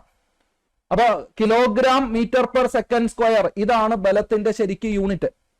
ഇതിനെ വിളിച്ച പേരാണ് ന്യൂട്ടൺ. ന്യൂട്ടൺ എന്നും ഓർക്കാൻ വേണ്ടി കിലോഗ്രാം മീറ്റർ പെർ സെക്കൻഡ് സ്ക്വയറിനെ നമ്മൾ വിളിച്ച പേരാണ് ന്യൂട്ടൺ. ന്യൂട്ടൺ എന്ന് പറഞ്ഞത് എങ്ങനെയാ ഉണ്ടായത്? Kilogram metre per second square ആണ് ന്യൂട്ടൺ, അഥവാ ഒരു kilogram metre per second square ആണ് ഒരു ന്യൂട്ടൺ എന്ന് പറഞ്ഞാൽ. ഐഡിയ മനസ്സിലായോ? അപ്പൊ ഒരു ചോദ്യം വന്നിട്ട് താഴെ തന്നിരിക്കുന്നതിൽ ബലത്തിന്റെ യൂണിറ്റ് ഏതെന്ന് ചോദിച്ചാൽ ചിലപ്പോൾ ഓപ്ഷനിൽ ന്യൂട്ടൺ ഉണ്ടാവില്ല, പകരം ഏതുണ്ടാവും? Kilogram metre per second square ഉണ്ടാവും. അപ്പൊ അത് തിരഞ്ഞെടുക്കാം. ഇനി അതല്ലെങ്കിൽ ബലത്തിന്റെ CGS യൂണിറ്റ്, ബലത്തിന് ഒരു CGS സിസ്റ്റത്തിലെ യൂണിറ്റ് ഉണ്ട്. SI സിസ്റ്റത്തിലാണ് ന്യൂട്ടൺ വരുന്നത്. CGS യൂണിറ്റ് ആണ് ഡൈൻ. ബലത്തിന്റെ CGS യൂണിറ്റ് ആണ് ഡൈൻ. സ്ഥിരം വരുന്നൊരു ചോദ്യം. ബലത്തിന്റെ CGS unit centimetre gram second system, CGS, അതിലെ യൂണിറ്റ് ആണ് ഡൈൻ. ഒരു ന്യൂട്ടൺ എന്ന് പറഞ്ഞാൽ 10⁵ ഡൈൻ ആണ്. ഇങ്ങനെ ഒരു റിലേഷനും കൂടെ പഠിച്ചു വെക്കണം. ഒരു ന്യൂട്ടൺ എന്ന് പറഞ്ഞാൽ 10⁵ ഡൈൻ ആണ്. ഇത് സ്ഥിരം ചോദിക്കുന്നത്. നേരെ തിരിച്ചെഴുതാം. നേരെ തിരിച്ചെങ്ങനെയാ? ഒരു ഡൈൻ എന്ന് പറഞ്ഞാൽ 10⁻⁻5 ന്യൂട്ടൺ ആണ്. ന്യൂട്ടൺ ആണ് വലുത്. 10⁻5 ഡൈൻ ചേർന്നാലേ ഒരു ന്യൂട്ടൺ ആവൂ. നേരെ തിരിച്ചെഴുതിയാൽ ഒരു ഡൈൻ എന്ന് പറഞ്ഞാൽ 10⁻⁻5 ന്യൂട്ടൺ ആണ് ഒരു ഡൈൻ. ഇത് അങ്ങോട്ടും ഇങ്ങോട്ടും ചോദിക്കാറുണ്ട്. അടുത്ത ചോദ്യത്തിലേക്ക് പോവാം. ഒരു വസ്തുവിന് അതിന്റെ ചലനം കൊണ്ട് ലഭ്യമാകുന്ന ഊർജം ഏത്? ഡയറക്റ്റ് ചോദ്യം. ചലനം കൊണ്ട് ലഭ്യമാവുന്ന ഊർജം, മെക്കാനിക്കൽ എനർജി, യാന്ത്രിക ഊർജത്തിൽ 2 തരം ഊർജങ്ങളാണ് നമ്മൾ പഠിക്കുന്നത്. ഒന്ന് ഗതികോർജം, പിന്നെ ഒന്ന് സ്ഥിതികോർജം. ഗതികോർജത്തിനാണ് നമ്മൾ കൈനറ്റിക് എനർജി എന്ന് പറയുന്നത്. സ്ഥിതികോർജത്തിനാണ് നമ്മൾ പൊട്ടൻഷ്യൽ എനർജി എന്ന് പറയുന്നത്. ഇതിൽ ഒരു വസ്തുവിന്റെ ചലനം കൊണ്ടുണ്ടാവുന്ന ഊർജമാണ് ഗതികോർജം എന്ന് കൃത്യമായിട്ട് പഠിക്കുന്നു. അഥവാ ഒരു വസ്തുവിന്റെ പ്രവേഗം കൊണ്ട്, ആ വസ്തുവിന് ചലിക്കുമ്പോഴല്ലേ പ്രവേഗം ഉണ്ടാവും, പ്രവേഗം മൂലമുണ്ടാവുന്ന ഊർജമാണ് എന്ത് പറയാം? ഗതികോർജം എന്ന് പറയാം. ഗതി എന്ന് പറഞ്ഞാൽ ചലനമാണ്, കൈനറ്റിക് എനർജി. അപ്പൊ ഇവിടെ ഏതാണ് ഊർജം? ഇവിടെ ഏതാണ് ആൻസർ? ഗതികോർജം. ഓപ്ഷൻ ബി ആണ് ആൻസർ. ഓക്കെ. അപ്പൊ സ്ഥിതികോർജം എന്താ? സ്ഥിതികോർജം എന്ന് പറഞ്ഞാൽ ഒരു വസ്തുവിന് അതിന്റെ സ്ഥിതി കൊണ്ട്, ഒരിടത്ത് സ്ഥിതി ചെയ്യുന്നു, ഒരു ഉയരത്തിൽ സ്ഥിതി ചെയ്യുന്നു, അഥവാ ഉയരം. എന്തുകൊണ്ടാ? ഉയരം കൊണ്ട് ലഭ്യമായ ഊർജം, സ്ഥിതി കൊണ്ട് ലഭ്യമായ ഊർജം എന്നൊക്കെ നമുക്ക് പറയാം. സ്ഥാനം കൊണ്ട് ലഭ്യമായ ഊർജം എന്നൊക്കെ നമുക്ക് പറയാം. അതാണ് സ്ഥിതികോർജം അഥവാ പൊട്ടൻഷ്യൽ എനർജി. പലതരം പൊട്ടൻഷ്യൽ എനർജി ഉണ്ട്. ഉയരത്തിലിരിക്കുന്ന വസ്തുവിന് ഉയരം കൊണ്ട്, ഹൈറ്റ് കൊണ്ടുണ്ടാവുന്ന സ്ഥിതികോർജം ഉണ്ട്. വലിച്ചു പിടിച്ചിരിക്കുന്ന ഒരു സ്പ്രിങ്ങിന് ആ വലിച്ചു പിടിച്ചത് കൊണ്ടുണ്ടാവുന്ന ഊർജമുണ്ട്, അതും പൊട്ടൻഷ്യൽ എനർജിയാ. സ്പ്രിംഗ് പൊട്ടൻഷ്യൽ എനർജി എന്ന് പറയും നമ്മൾ. സ്പ്രിങ്ങിന്റെ പൊട്ടൻഷ്യൽ എനർജി എന്ന് പറയും. റബ്ബർ ബാൻഡ് വലിച്ചു പിടിച്ചാൽ അതും പൊട്ടൻഷ്യൽ എനർജിയാണ്. അത് അതിന്റെ സ്ഥിതി കൊണ്ട്, അതിന്റെ ഒരു പൊസിഷൻ കൊണ്ട് ലഭ്യമാവുന്ന ഊർജമാണ്. ഐഡിയ മനസ്സിലായോ? അപ്പൊ ഇത്തരത്തിൽ വ്യത്യസ്തമായിട്ടുള്ള സ്ഥിതികോർജ്ജമുണ്ട്. ചലനം കൊണ്ട് വേഗത കൊണ്ടൊക്കെ ഉണ്ടാവുന്ന ഊർജ്ജമാണ് ഗതികോർജ്ജം. സ്ഥിതി കൊണ്ട്, സ്ഥാനം കൊണ്ട്, ഉയരം കൊണ്ടൊക്കെ ഉണ്ടാവുന്ന ഊർജ്ജമാണ് സ്ഥിതികോർജ്ജം അഥവാ പൊട്ടൻഷ്യൽ എനർജി. ഗതികോർജ്ജത്തിന്റെ സമവാക്യം നേരത്തെ നമ്മൾ പഠിച്ചില്ലേ? എന്താ? ½ mv² എന്ന് പഠിച്ചില്ലേ? എന്താ സ്ഥിതികോർജ്ജത്തിന്റെ സമവാക്യം? പൊട്ടൻഷ്യൽ എനർജി ജനറലി ഒരു ഇക്വേഷൻ ഉണ്ട്, mgh. സ്ഥിതികോർജ്ജം U = mgh എന്ന് എഴുതും. mgh, m മാസ്, വസ്തുവിന്റെ മാസ്, h വസ്തു ഇരിക്കുന്ന ഉയരം, g എന്താണ് അവിടെ? g ഭൂഗുരുത്വാകർഷണ ത്വരണം. 9.8 m/s² എന്ന് വാല്യൂ എടുക്കും. ചില ക്വസ്റ്റ്യൻ ഒക്കെ ചെയ്യുന്ന സമയത്ത് ഈ 9.8നെ നമ്മൾ 10 എന്നെടുത്ത് ചെയ്യും, എളുപ്പത്തിൽ ചെയ്യാൻ വേണ്ടിയിട്ട്. ജിയുടെ വാല്യൂ 10 എന്ന് എടുക്കും, റൗണ്ട് ചെയ്തെടുക്കും. 9.8 റൗണ്ട് ചെയ്തിട്ട് 10 എന്നെടുത്തൊക്കെ ചിലപ്പോൾ പെട്ടെന്ന് നമ്മൾ ചെയ്യാൻ വേണ്ടി ഉപയോഗിക്കാറുണ്ട്. ഓക്കെ, അടുത്ത ക്വസ്റ്റ്യനിലേക്ക് പോവാം നമുക്ക്. താഴെ തന്നിരിക്കുന്നവയിൽ ഗ്രീൻ എനർജി അല്ലാത്തത് ഏത്? നല്ലൊരു ക്വസ്റ്റ്യൻ ആണ്. ഊർജ സ്രോതസ്സുകൾ അല്ലെങ്കിൽ ഊർജ പരിപാലനം എന്ന് പറയുന്ന ടോപ്പിക്കിൽ നിന്ന് വരുന്ന ചോദ്യമാണ്. ഗ്രീൻ എനർജി അല്ലാത്തത് ഏത്? ഗ്രീൻ എനർജി എന്ന് പറഞ്ഞാൽ ഹരിതോർജം.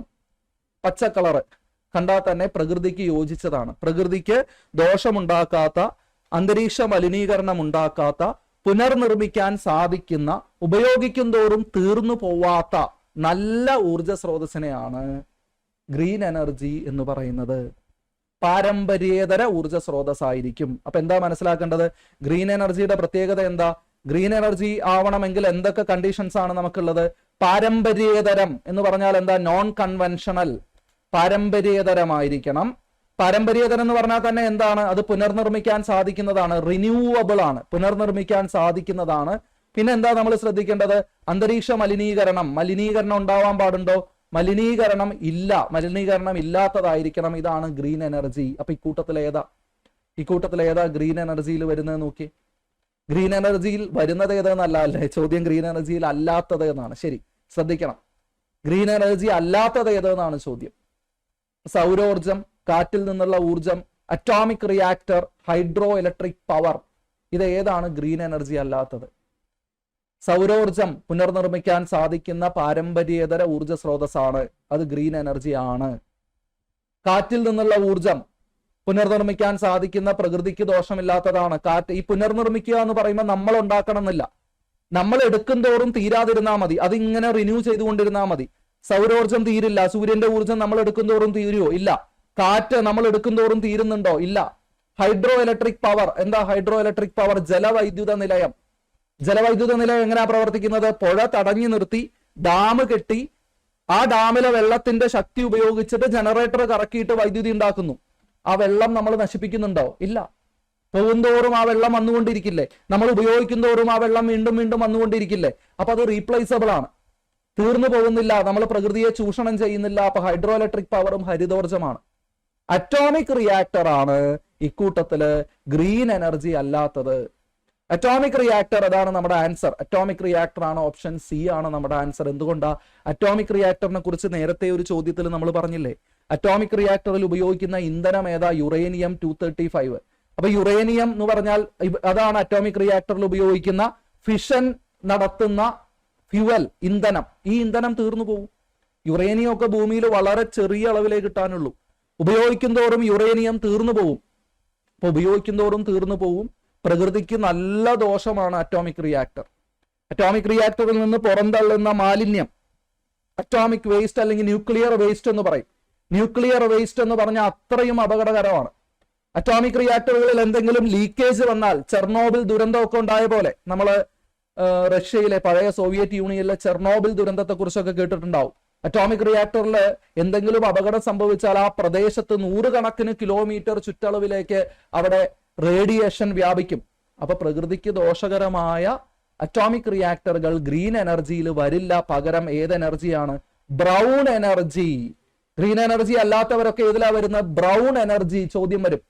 ബ്രൗൺ എനർജി, അറ്റോമിക് റിയാക്ടറുകൾ, താപവൈദ്യുത നിലയങ്ങളിൽ നിന്ന് പുകപടലങ്ങൾ ഇങ്ങനെ ഉയർന്നുകൊണ്ടിരിക്കും. കാരണം അവിടെ കത്തിക്കുകയാണ് ഇന്ധനങ്ങൾ. കൽക്കരി കത്തിക്കും, നാഫ്ത കത്തിക്കും, ഡീസൽ കത്തിക്കും. ആ കത്തിച്ചിട്ട് ആ താപത്തിൽ നിന്ന് വെള്ളം ചൂടാക്കി നീരാവിയാക്കിയാണ് അവിടെ വൈദ്യുതി ഉൽപ്പാദിപ്പിക്കുന്നത്. സ്റ്റീം എഞ്ചിൻ കറക്കിയാണ് വൈദ്യുതി ഉൽപ്പാദിപ്പിക്കുന്നത്. താപവൈദ്യുത നിലയങ്ങൾ. അപ്പൊ ആണവ വൈദ്യുത നിലയങ്ങളാവട്ടെ, താപവൈദ്യുത നിലയങ്ങളാവട്ടെ, ഇന്ധനങ്ങൾ കത്തിക്കുന്നതാവട്ടെ, ഇന്ധനങ്ങൾ എന്ന് പറഞ്ഞാൽ ഫോസിൽ ഇന്ധനങ്ങൾ, പ്രത്യേകിച്ച് കൽക്കരി, പെട്രോളിയം, പ്രകൃതിവാതകം ഒക്കെ കത്തിക്കുന്നതാവട്ടെ, ഇതൊക്കെ ബ്രൗൺ എനർജിയിൽ വരുന്നതാണ്. ഇതൊക്കെ പാരമ്പര്യ ഊർജ്ജ സ്രോതസ്സുകളാണ്. പുനർനിർമ്മിക്കാൻ സാധിക്കാത്തവയാണ്, പുനർനിർമ്മിക്കാൻ പറ്റില്ല.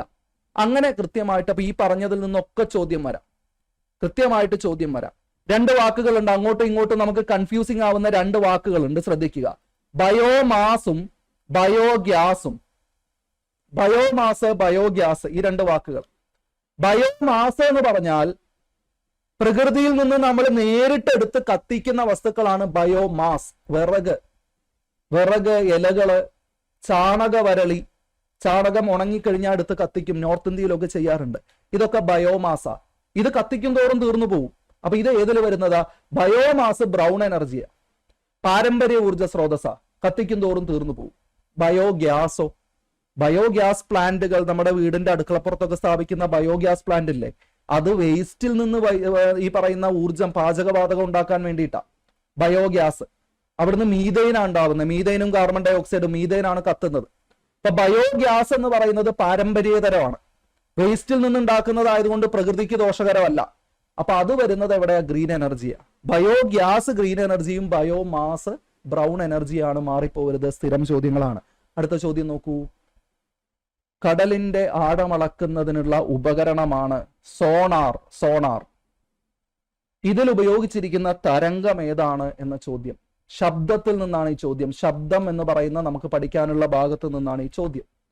സോണാർ എന്ന് പറയുന്ന ഉപകരണം സൗണ്ട് നാവിഗേഷൻ ആൻഡ് റേഞ്ചിങ്. സോണാറിന്റെ ഫുൾ ഫോമാ സൗണ്ട് നാവിഗേഷൻ ആൻഡ് റേഞ്ചിങ് എന്ന് പറയുന്ന ഉപകരണം. എന്താ ചെയ്യുന്നതെന്നറിയോ? ഈ കടലിനടിയിലൊക്കെ പ്രകാശം ഉപയോഗിക്കാൻ പറ്റാത്ത, കണ്ണ് കാണാൻ പറ്റാത്ത സ്ഥലങ്ങളിലൊക്കെ ശബ്ദത്തിന്റെ തരംഗങ്ങൾ പുറപ്പെടുവിച്ചിട്ട് മുന്നിലുള്ള തടസ്സങ്ങൾ തിരിച്ചറിയാൻ പറ്റും. ശബ്ദത്തിന്റെ ഏത് തരംഗങ്ങൾ? ശബ്ദത്തിന്റെ അൾട്രാസോണിക് തരംഗങ്ങൾ. അപ്പൊ ഇവിടെ ഉത്തരം കിട്ടി. ഏതാ ഉത്തരം? അൾട്രാസോണിക് തരംഗങ്ങൾ. നോക്കി, ശബ്ദത്തിന്റെ അൾട്രാസോണിക് തരംഗങ്ങൾ. ഇതാണ് ഉപകരണം, സോണാറിന്റെ ഉപകരണം ഇതാണെങ്കിൽ ഇതിൽ നിന്ന് ശബ്ദത്തിന്റെ തരംഗങ്ങൾ ഇങ്ങനെ പോയിട്ട് മുന്നിലുള്ള ഒരു തടസ്സത്തിൽ തട്ടി തിരിച്ചു വരും, തിരിച്ചിവിടെ റിസീവ് ചെയ്യും. അപ്പൊ ഈ ശബ്ദം പോയി തിരിച്ചു വരാനെടുത്ത സമയം കാൽക്കുലേറ്റ് ചെയ്യും ഈ ഉപകരണത്തിന്റെ പ്രോസസ്സറിൽ. ആ ഒരു സമയം കാൽക്കുലേറ്റ് ചെയ്തിട്ട് എത്ര ദൂരെയാണ് ഈ തടസ്സം എന്ന് കണ്ടുപിടിക്കും. ഇതാണ് സൗണ്ട് നാവിഗേഷൻ. സൗണ്ട് ഉപയോഗിച്ചുള്ള നാവിഗേഷൻ. അൾട്രാസോണിക് ശബ്ദമാണ് ഇവിടെ ഉപയോഗിക്കുന്നത്. അൾട്രാസോണിക് ശബ്ദം എന്ന് പറഞ്ഞാൽ മനുഷ്യന്റെ കേൾവി പരിധിക്ക് മുകളിലുള്ള ശബ്ദമാണ്. മനുഷ്യന്റെ കേൾവി പരിധി, ശ്രവണ പരിധി, നമ്മുടെ ഓഡിബിലിറ്റി റേഞ്ച് എന്ന് പറയുന്നത് 20 ഹേർട്സ് മുതൽ 20,000 ഹേർട്സ് വരെയാണ്. നമ്മൾ പഠിച്ചിട്ടുണ്ട്. 20 ഹേർട്സ് മുതൽ 20,000 ഹേർട്സ് വരെയുള്ള ശബ്ദമേ നമുക്ക് കേൾക്കാൻ പറ്റും. ഈ 20 ഹേർട്സിന് താഴെ ആവൃത്തി, ഫ്രീക്വൻസി, 20 ഹേർട്സിന് താഴെ ഫ്രീക്വൻസി വരുന്ന ശബ്ദത്തിനെ നമ്മൾ എന്ത് പേര് വിളിക്കും? ഇൻഫ്രാസോണിക് എന്ന് വിളിക്കും. 20,000 ഹേർട്സിന് മുകളിലുള്ള ശബ്ദത്തെ നമ്മൾ അൾട്രാസോണിക് എന്ന് വിളിക്കും. അപ്പൊ ഫ്രീക്വൻസി കൂടുതലാണ്, 20,000 ഹേർട്സിന് മുകളിലുള്ള ശബ്ദം അൾട്രാസോണിക് ആണ്. ആ ശബ്ദം ഉപയോഗിച്ചാണ് സോണാർ പ്രവർത്തിക്കുന്നത്. ആ ശബ്ദം ഉപയോഗിച്ച് പ്രകൃതിദത്തമായ സോണാർ ടെക്നോളജി ഉള്ള ഒരു ജീവി ഉണ്ട്, അറിയാമോ? ഇതേ ടെക്നോളജി നമ്മൾ ശരിക്കും സോണാർ ടെക്നോളജി നമ്മൾ അടിച്ചു മാറ്റിയതാ വവ്വാലിന്റെ കയ്യിൽ നിന്ന്. വവ്വാലിനെ കണ്ടാണ് നമ്മൾ സോണാർ ടെക്നോളജി ഉണ്ടാക്കിയത്. വവ്വാൽ എന്താ ചെയ്യുന്നത്? വവ്വാൽ ഇതുപോലെ സഞ്ചരിക്കുന്നത് രാത്രി. പുള്ളി രാത്രിയാണ് കറങ്ങാൻ ഇറങ്ങുക. വവ്വാല് രാത്രി കറങ്ങാൻ ഇറങ്ങുന്ന സമയത്ത് വവ്വാലിൽ നിന്ന് പുറപ്പെടുവിക്കുന്ന അൾട്രാസോണിക് ശബ്ദം മുന്നിലുള്ള മരത്തിലോ ചുമരിലോ ഒക്കെ തട്ടി തിരിച്ച് വവ്വാലിന്റെ തലച്ചോറിൽ തന്നെ എത്തും, റിസീവറിൽ തന്നെ എത്തും. അപ്പൊ മുന്നിൽ തടസ്സമുണ്ടെന്ന് വവ്വാല് തിരിച്ചറിയും അൾട്രാസോണിക് ശബ്ദം ഉപയോഗിച്ചിട്ട്. അൾട്രാസോണിക് ശബ്ദം കേൾക്കാനും പുറപ്പെടുവിക്കാനും പറ്റുന്ന ഒരു ജീവിയാണ് വവ്വാൽ. അൾട്രാസോണിക് ശബ്ദം കേൾക്കാൻ പറ്റുന്ന വേറെ കുറെ ജീവികളുണ്ട്. പട്ടി, പൂച്ച, കുറെ നിശാശലഭങ്ങൾ, ഇങ്ങനെ ഒരുപാട് ജീവികളുണ്ട് ഈ അൾട്രാസോണിക് ശബ്ദം കേൾക്കാൻ പറ്റുന്നവര്. ഇൻഫ്രാസോണിക് ശബ്ദം കേൾക്കാൻ പറ്റുന്നവരുണ്ട്. തിമിംഗലം, ആന, കുറെ ജീവികളുണ്ട്. തിമിംഗലം, ആന, ഡോൾഫിൻ, പലരും ഇൻഫ്രാസോണിക് ശബ്ദം കേൾക്കാൻ പറ്റുന്നവരുണ്ട്. നമുക്ക് കേൾക്കാൻ പറ്റാത്ത ശബ്ദം കേൾക്കുന്ന ഒരുപാട് പേരുണ്ട്. ഭൂകമ്പം ഉണ്ടാവുന്ന സമയത്ത് ഉണ്ടാവുന്ന തരംഗത്തെയാണ് സീസ്മിക് തരംഗം എന്ന് പറയുന്നത്. നോക്കി, ഭൂകമ്പ തരംഗങ്ങൾ ഇവിടെ കൊടുത്തിട്ടുണ്ട്. ഈ ഭൂകമ്പ തരംഗങ്ങൾ വിളിക്കുന്ന പേര് തന്നെയാണ് സീസ്മിക് തരംഗങ്ങൾ. ഈ സീസ്മിക് തരംഗങ്ങൾ ശരിക്ക് ഇൻഫ്രാസോണിക് ശബ്ദമാണ്, ഇൻഫ്രാസോണിക് ആണ്. നമ്മുടെ കേൾവി പരിധിക്ക്, ശ്രവണ പരിധിയുടെ ഫ്രീക്വൻസി പരിധിക്ക് താഴെയുള്ള ശബ്ദമാണത്. നമുക്ക് കേൾക്കാൻ പറ്റില്ല. എന്നാൽ അത് കേൾക്കുന്ന ഒരുപാട് ജീവികളുണ്ട്. ശബ്ദവുമായിട്ട് ബന്ധപ്പെട്ട് ശബ്ദത്തിന്റെ പരിധിയുമായിട്ട് ബന്ധപ്പെട്ട് വരാവുന്ന ചോദ്യങ്ങളാണ് ഇപ്പോൾ നമ്മൾ പറഞ്ഞത്. അപ്പൊ സോണാറിൽ ഉപയോഗിക്കുന്ന തരംഗം ഏതാണ്? അൾട്രാസോണിക് ശബ്ദമാണ് എന്ന് മനസ്സിലാക്കുക. അടുത്ത ചോദ്യം ശ്രദ്ധിച്ചേ. Assistant present officer jail driver exam 2025 ചോദിച്ച ചോദ്യം, ഒരു ഗ്ലാസ് ദണ്ട് സിൽക്ക് കൊണ്ട് ഉരസിയാൽ അതിനെന്ത് സംഭവിക്കുന്നു എന്നാണ്. ഗ്ലാസ് ദണ്ട് സിൽക്ക് കൊണ്ട് ഉരസുക, ഈ ഇത്തരത്തിലുള്ള ഈ പരസ്പരം രണ്ട് വസ്തുക്കൾ തമ്മിൽ ഉരസുന്നതുമായിട്ട് ബന്ധപ്പെട്ട് ഒരുപാട് ചോദ്യങ്ങൾ വരാം. ഇവിടെ എന്താണ് സംഭവിക്കുന്നത്? ഒരു വസ്തുവിൽ നിന്ന് മറ്റൊരു വസ്തുവിലേക്ക് ഇലക്ട്രോണുകൾ ട്രാൻസ്ഫർ ചെയ്യപ്പെടും. പരസ്പരം റബ്ബ് ചെയ്യുന്ന സമയത്ത് ഫ്രിക്ഷൻ മൂലം ഒന്നിന്റെ ഉപരിതലത്തിൽ നിന്ന് മറ്റൊന്നിന്റെ ഉപരിതലത്തിലേക്ക് ഇലക്ട്രോണുകൾ ട്രാൻസ്ഫർ ചെയ്യപ്പെടും. അപ്പൊ ഇലക്ട്രോണുകൾ ഒന്നിൽ നിന്ന് മറ്റൊന്നിലേക്ക് പോകുമ്പോൾ ഇലക്ട്രോണുകൾ കിട്ടുന്ന ആള് നെഗറ്റീവ്ലി ചാർജ്ഡ് ആവും, ഇലക്ട്രോൺ നഷ്ടപ്പെടുന്ന ആള് പോസിറ്റീവ്ലി ചാർജ്ഡ് ആവും. അതാണ് സംഭവിക്കുന്നത്. അപ്പൊ ഗ്ലാസ് ദണ്ട് സിൽക്ക് കൊണ്ട് ഉരസിയാൽ എന്താണ് സംഭവിക്കുന്നത് എന്ന് ചോദിച്ചാൽ, ഗ്ലാസിൽ നിന്ന്, അപ്പൊ ഇവിടുത്തെ കോമ്പിനേഷൻ ആരൊക്കെയാണ്? ഗ്ലാസും സിൽക്കും. ഗ്ലാസിൽ നിന്ന് ഇലക്ട്രോൺസ് സിൽക്കിലേക്ക് പോകും. അപ്പൊ ഗ്ലാസിന് എന്താ സംഭവിക്കുക? ഗ്ലാസ് പോസിറ്റീവ് ചാർജ് ആവും. ഇലക്ട്രോൺ നഷ്ടപ്പെട്ടാൽ, നെഗറ്റീവ് ചാർജ് നഷ്ടപ്പെട്ടാൽ അയാൾ പോസിറ്റീവ് ചാർജ് ആവും. സിൽക്ക് എന്താ സംഭവിക്കുക? സിൽക്കിന് ഇലക്ട്രോൺസ് കിട്ടുക ചെയ്യുന്ന, സിൽക്കിന് നെഗറ്റീവ് ചാർജ് കിട്ടും. അപ്പൊ സിൽക്കിന് ഇലക്ട്രോൺ നൽകുന്നു. ഗ്ലാസ് ദണ്ട് സിൽക്ക് കൊണ്ട് ഉരസിയാൽ സിൽക്കിന് ഇലക്ട്രോൺ ലഭിക്കുന്നു. ഓപ്ഷൻ ബി ആണ് നമ്മുടെ ശരി ഉത്തരം ഈ ഒരു ചോദ്യത്തിൽ. ഇത്തരത്തിൽ പല വസ്തുക്കൾ ഇത്തരത്തിൽ പരസ്പരം ഉരസിക്കഴിഞ്ഞാൽ ഈ രീതിയിൽ ഇലക്ട്രോൺ ട്രാൻസ്ഫർ നടക്കും. നമ്മൾ ഇതിനെ പറയുന്നത് ചാർജിങ് ബൈ ഫ്രിക്ഷൻ എന്നാണ്. പരസ്പരം ഉരസിയിട്ട് ചാർജ് ചെയ്യുക എന്നാണ് പറയുന്നത്. ചാർജ് ചെയ്യുന്ന മെത്തേഡുകൾ 3 തരത്തിലുണ്ട്. ഒന്ന്, ഇപ്പൊ നമ്മൾ പറയുന്ന ചാർജിങ് ബൈ ഫ്രിക്ഷൻ. ഫ്രിക്ഷൻ എന്താ? ഘർഷണം മൂലം ചാർജ് ചെയ്യാം വസ്തുക്കളെ. ഇത്തരത്തിൽ വളരെ ചെറിയ ചാർജേ കിട്ടൂ, വളരെ കുറച്ചു നേരെ ആ ചാർജ് നിലനിൽക്കും. രണ്ടാമതാണ് ചാർജിങ് ബൈ കണ്ടക്ഷൻ. ഇതാണ് ഏറ്റവും പ്രധാനം. കണ്ടക്ഷൻ, ചാലനം എന്ന് പറയും. എന്താ? ഒരു വസ്തുവിന് ചാർജ് ഇല്ല, അതിനെ ചാർജ് ആക്കാൻ വേണ്ടി അതിലേക്ക് നേരിട്ട് കറണ്ട് കൊടുക്കുക. കണ്ടക്ഷൻ വഴി, വൈദ്യുതി കടത്തിവിടുന്ന വയർ വഴി. അപ്പൊ അതിൽ ടച്ച് ചെയ്ത് കഴിഞ്ഞാൽ ആ ചാർജ് ഇങ്ങോട്ട് കയറും. കറണ്ട് ഉള്ള ഒരു വസ്തുവിൽ, വൈദ്യുതിയുള്ള ഒരു വസ്തുവിലേക്ക് നമ്മൾ ടച്ച് ചെയ്താൽ ആ കറണ്ട് ഇങ്ങോട്ട് കയറും. നമുക്ക് ഷോക്ക് അടിക്കുന്നത് അങ്ങനെയാണ്. വൈദ്യുതി പ്രവഹിക്കുന്ന ഒരു വസ്തുവിൽ തൊട്ടാൽ നമുക്ക് ഷോക്ക് അടിക്കുന്നത് ചാലനം മൂലമാണ്. വൈദ്യുതി നമ്മുടെ ശരീരത്തിലേക്ക് കയറുകയാണ്. ഇപ്പൊ ചാർജ് ഇല്ലാത്ത ഒരു വസ്തുവിനെ ചാർജ് ഉള്ള കറണ്ട് കടന്നു വരുന്ന ഒരു ചാലകം കൊണ്ട് ടച്ച് ചെയ്ത് കഴിഞ്ഞാൽ അതിനെ ചാർജ് ചെയ്യാൻ പറ്റും. അല്ലെ, നമ്മുടെ മൊബൈൽ ഫോൺ ചാർജ് ചെയ്യുന്നത് അങ്ങനെ. മൊബൈൽ ഫോൺ നമ്മൾ പ്ലഗിലേക്ക് കുത്തുന്ന സമയത്ത് ആ പ്ലഗിൽ സ്വിച്ച് ഓൺ ചെയ്യുമ്പോൾ വൈദ്യുതിയുമായിട്ട് ടച്ച് ചെയ്യുന്നു. അങ്ങനെ അത് ഈ വസ്തുവിലേക്ക് കയറുന്നു. അപ്പൊ ചാലനം നടക്കണമെങ്കിൽ ടച്ച് ചെയ്യണം. ചാർജിങ് ബൈ ഫ്രിക്ഷൻ, അവിടെയും നമ്മൾ ടച്ച് ചെയ്യണം. ഇത് രണ്ടും കോണ്ടാക്ട് മൂലം, സമ്പർക്കം മൂലം ചാർജിങ് നടക്കുന്നതാണ്. ബൈ കോണ്ടാക്ട്, പരസ്പരം ടച്ച് ചെയ്യുന്നുണ്ട്. ഇനി കോണ്ടാക്ട് ഇല്ലാതെ നോൺ കോണ്ടാക്ട് ആയിട്ട് നമുക്ക് ചാർജ് ചെയ്യാം. നോൺ കോണ്ടാക്ട്, ഇപ്പൊ പുതിയ മൊബൈൽ ചാർജറുകളൊക്കെ വരുന്നില്ലേ, ടച്ച് ചെയ്യേണ്ട കാര്യമില്ല, പ്ലഗ് ചെയ്യേണ്ട കാര്യമില്ല. ഏത് മാർഗത്തിലാണ് ചാർജ് ചെയ്യുന്നത്? ഇൻഡക്ഷൻ. അവിടെ എന്താ നടക്കുന്നത്? ഇൻഡക്ഷൻ വഴി ഒരു വസ്തുവിനെ ചാർജ് ചെയ്യാം. ഇൻഡക്ഷൻ വഴി എങ്ങനെ ചാർജ് ചെയ്യുന്നത്? ഇൻഡക്ഷൻ വഴി ചാർജ് ചെയ്യാനായിട്ട് ചാർജ് ഉള്ള ഒരു വസ്തു ചാർജ് ഇല്ലാത്ത ഒരു വസ്തുവിനെ അടുത്ത് കൊണ്ടുപോയി വെച്ചാൽ, ഇപ്പൊ ചാർജ് ഉള്ള വസ്തു മൊത്തം പോസിറ്റീവ് ചാർജ് ആണെന്ന് വിചാരിക്കുക. ആ പോസിറ്റീവ് ചാർജിന് അടുത്തിരിക്കുന്ന ചാർജ് ഇല്ലാത്ത വസ്തുവിന്റെ ഭാഗം നെഗറ്റീവ് ചാർജ് ആയിട്ട് മാറും. ചാർജ് ഇല്ലാത്ത വസ്തു ഓപ്പോസിറ്റ് ചാർജ് ആയിട്ട് മാറും. അടുത്തടുത്തിരിക്കുന്ന വസ്തു ഒരെണ്ണം ചാർജ് ഉള്ളതും ഒരെണ്ണം ചാർജ് ഇല്ലാത്തതുമാണെങ്കിൽ ചാർജ് ഇല്ലാത്ത വസ്തുവിന് ഓപ്പോസിറ്റ് ചാർജ് കിട്ടുന്ന പരിപാടിയാണ് ഇൻഡക്ഷൻ. ഇങ്ങനെ 3 തരത്തിൽ നമുക്ക് വസ്തുക്കളെ ചാർജ് ചെയ്യാം. അക്കൂട്ടത്തിൽ ചാർജിങ് ബൈ ഫ്രിക്ഷൻ മൂലം വസ്തുക്കളെ ചാർജ് ചെയ്യുമ്പോൾ ഒരു വസ്തുവിന്റെ ഉപരിതലത്തിൽ നിന്ന് ഇലക്ട്രോണുകൾ മറ്റൊരു വസ്തുവിന്റെ ഉപരിതലത്തിലേക്ക് ട്രാൻസ്ഫർ ചെയ്യപ്പെടുന്നു. അതുമൂലം അവിടെ ഒരു സ്റ്റാറ്റിക് ഇലക്ട്രിസിറ്റി, ആ കറണ്ട് ഒഴുകൊന്നുമില്ല, സ്റ്റാറ്റിക് ആണ്, സ്ഥിത വൈദ്യുതിയാണ്. അവിടെ ഒരു സ്ഥിത വൈദ്യുതി ഉണ്ടാവുന്നു. ഇലക്ട്രോൺ നഷ്ടപ്പെട്ട ആൾക്ക് പോസിറ്റീവ് ചാർജും ഇലക്ട്രോൺ സ്വീകരിച്ച ആൾക്ക് നെഗറ്റീവ് ചാർജുമാണ് കിട്ടുന്നത്. ഇതേ രീതിയിൽ മറ്റു പല ഉദാഹരണങ്ങൾ ചോദിക്കാം. ഇപ്പൊ ഇവിടെ നമ്മൾ ഉപയോഗിച്ചത് ഏതാ? സിൽക്കും ഗ്ലാസും അല്ലേ. ഇപ്പൊ ഗ്ലാസിൽ നിന്ന് ഇലക്ട്രോണുകൾ സിൽക്കിലേക്കാണ് പോകുന്നത്. ഇതേപോലെ ചോദ്യം വരുന്നതാണ് ബലൂണ് എടുത്തിട്ട് നമ്മുടെ മുടിയിഴകളുമായിട്ട് അപ്പൊ ഹെയറുമായിട്ട് നമ്മൾ ഉരസിക്കഴിഞ്ഞാൽ ബലൂണിൽ നിന്ന് ഹെയറിലേക്ക് ഇലക്ട്രോണുകൾ ട്രാൻസ്ഫർ ചെയ്യും. സോറി, നേരെ തിരിച്ച് കേട്ടോ, മാറിപ്പോയതാണ്. മുടിയിൽ നിന്ന് ബലൂണിലേക്ക് ഇലക്ട്രോണുകൾ ട്രാൻസ്ഫർ ചെയ്യപ്പെടും. അതേപോലെ തന്നെ നമ്മുടെ മുടിയിൽ നല്ല ഡ്രൈ ആയിട്ടിരിക്കുന്ന സമയത്ത് മുടിയിൽ നമ്മൾ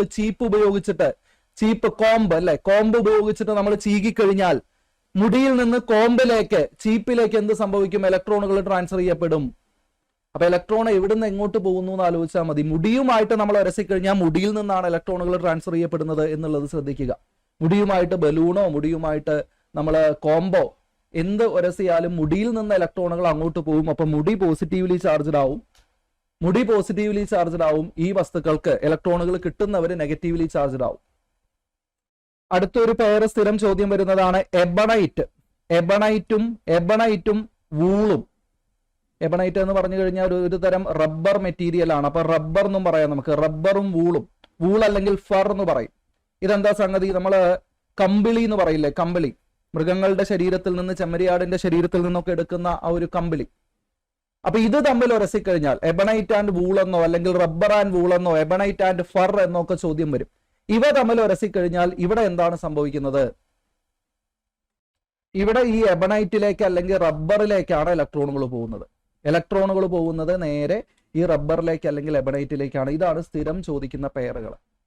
ഇനി ഇത് ഒന്നുമല്ലാതെ നമ്മൾ സോക്സ് ഒക്കെ ഇട്ടിട്ട് അല്ലെങ്കിൽ ഷൂ ഒക്കെ ഇട്ടിട്ട് നമ്മൾ ഒരു ഉപരിതലത്തിലൂടെ നടന്നു പോവുകയാണ്, ഒരു സ്മൂത്ത് സർഫസിലൂടെയൊക്കെ നടന്നു പോവുകയാണെന്നുണ്ടെങ്കിൽ, പ്രത്യേകിച്ച് നല്ല തണുത്ത കാലാവസ്ഥ, AC ഉള്ള ഒരു ഫ്ലോറിലൂടെ നമ്മൾ കടന്നു പോവുകയാണ് എന്നുണ്ടെങ്കിൽ, ഈ ഫ്ലോറിൽ നിന്ന് ഇത്തരത്തിൽ ഫ്രിക്ഷൻ മൂലം, നടക്കുമ്പോൾ ഫ്രിക്ഷൻ ഉണ്ടാവുമല്ലോ, ഈ ഫ്രിക്ഷൻ മൂലം ചാർജിങ് ഉണ്ടാവും.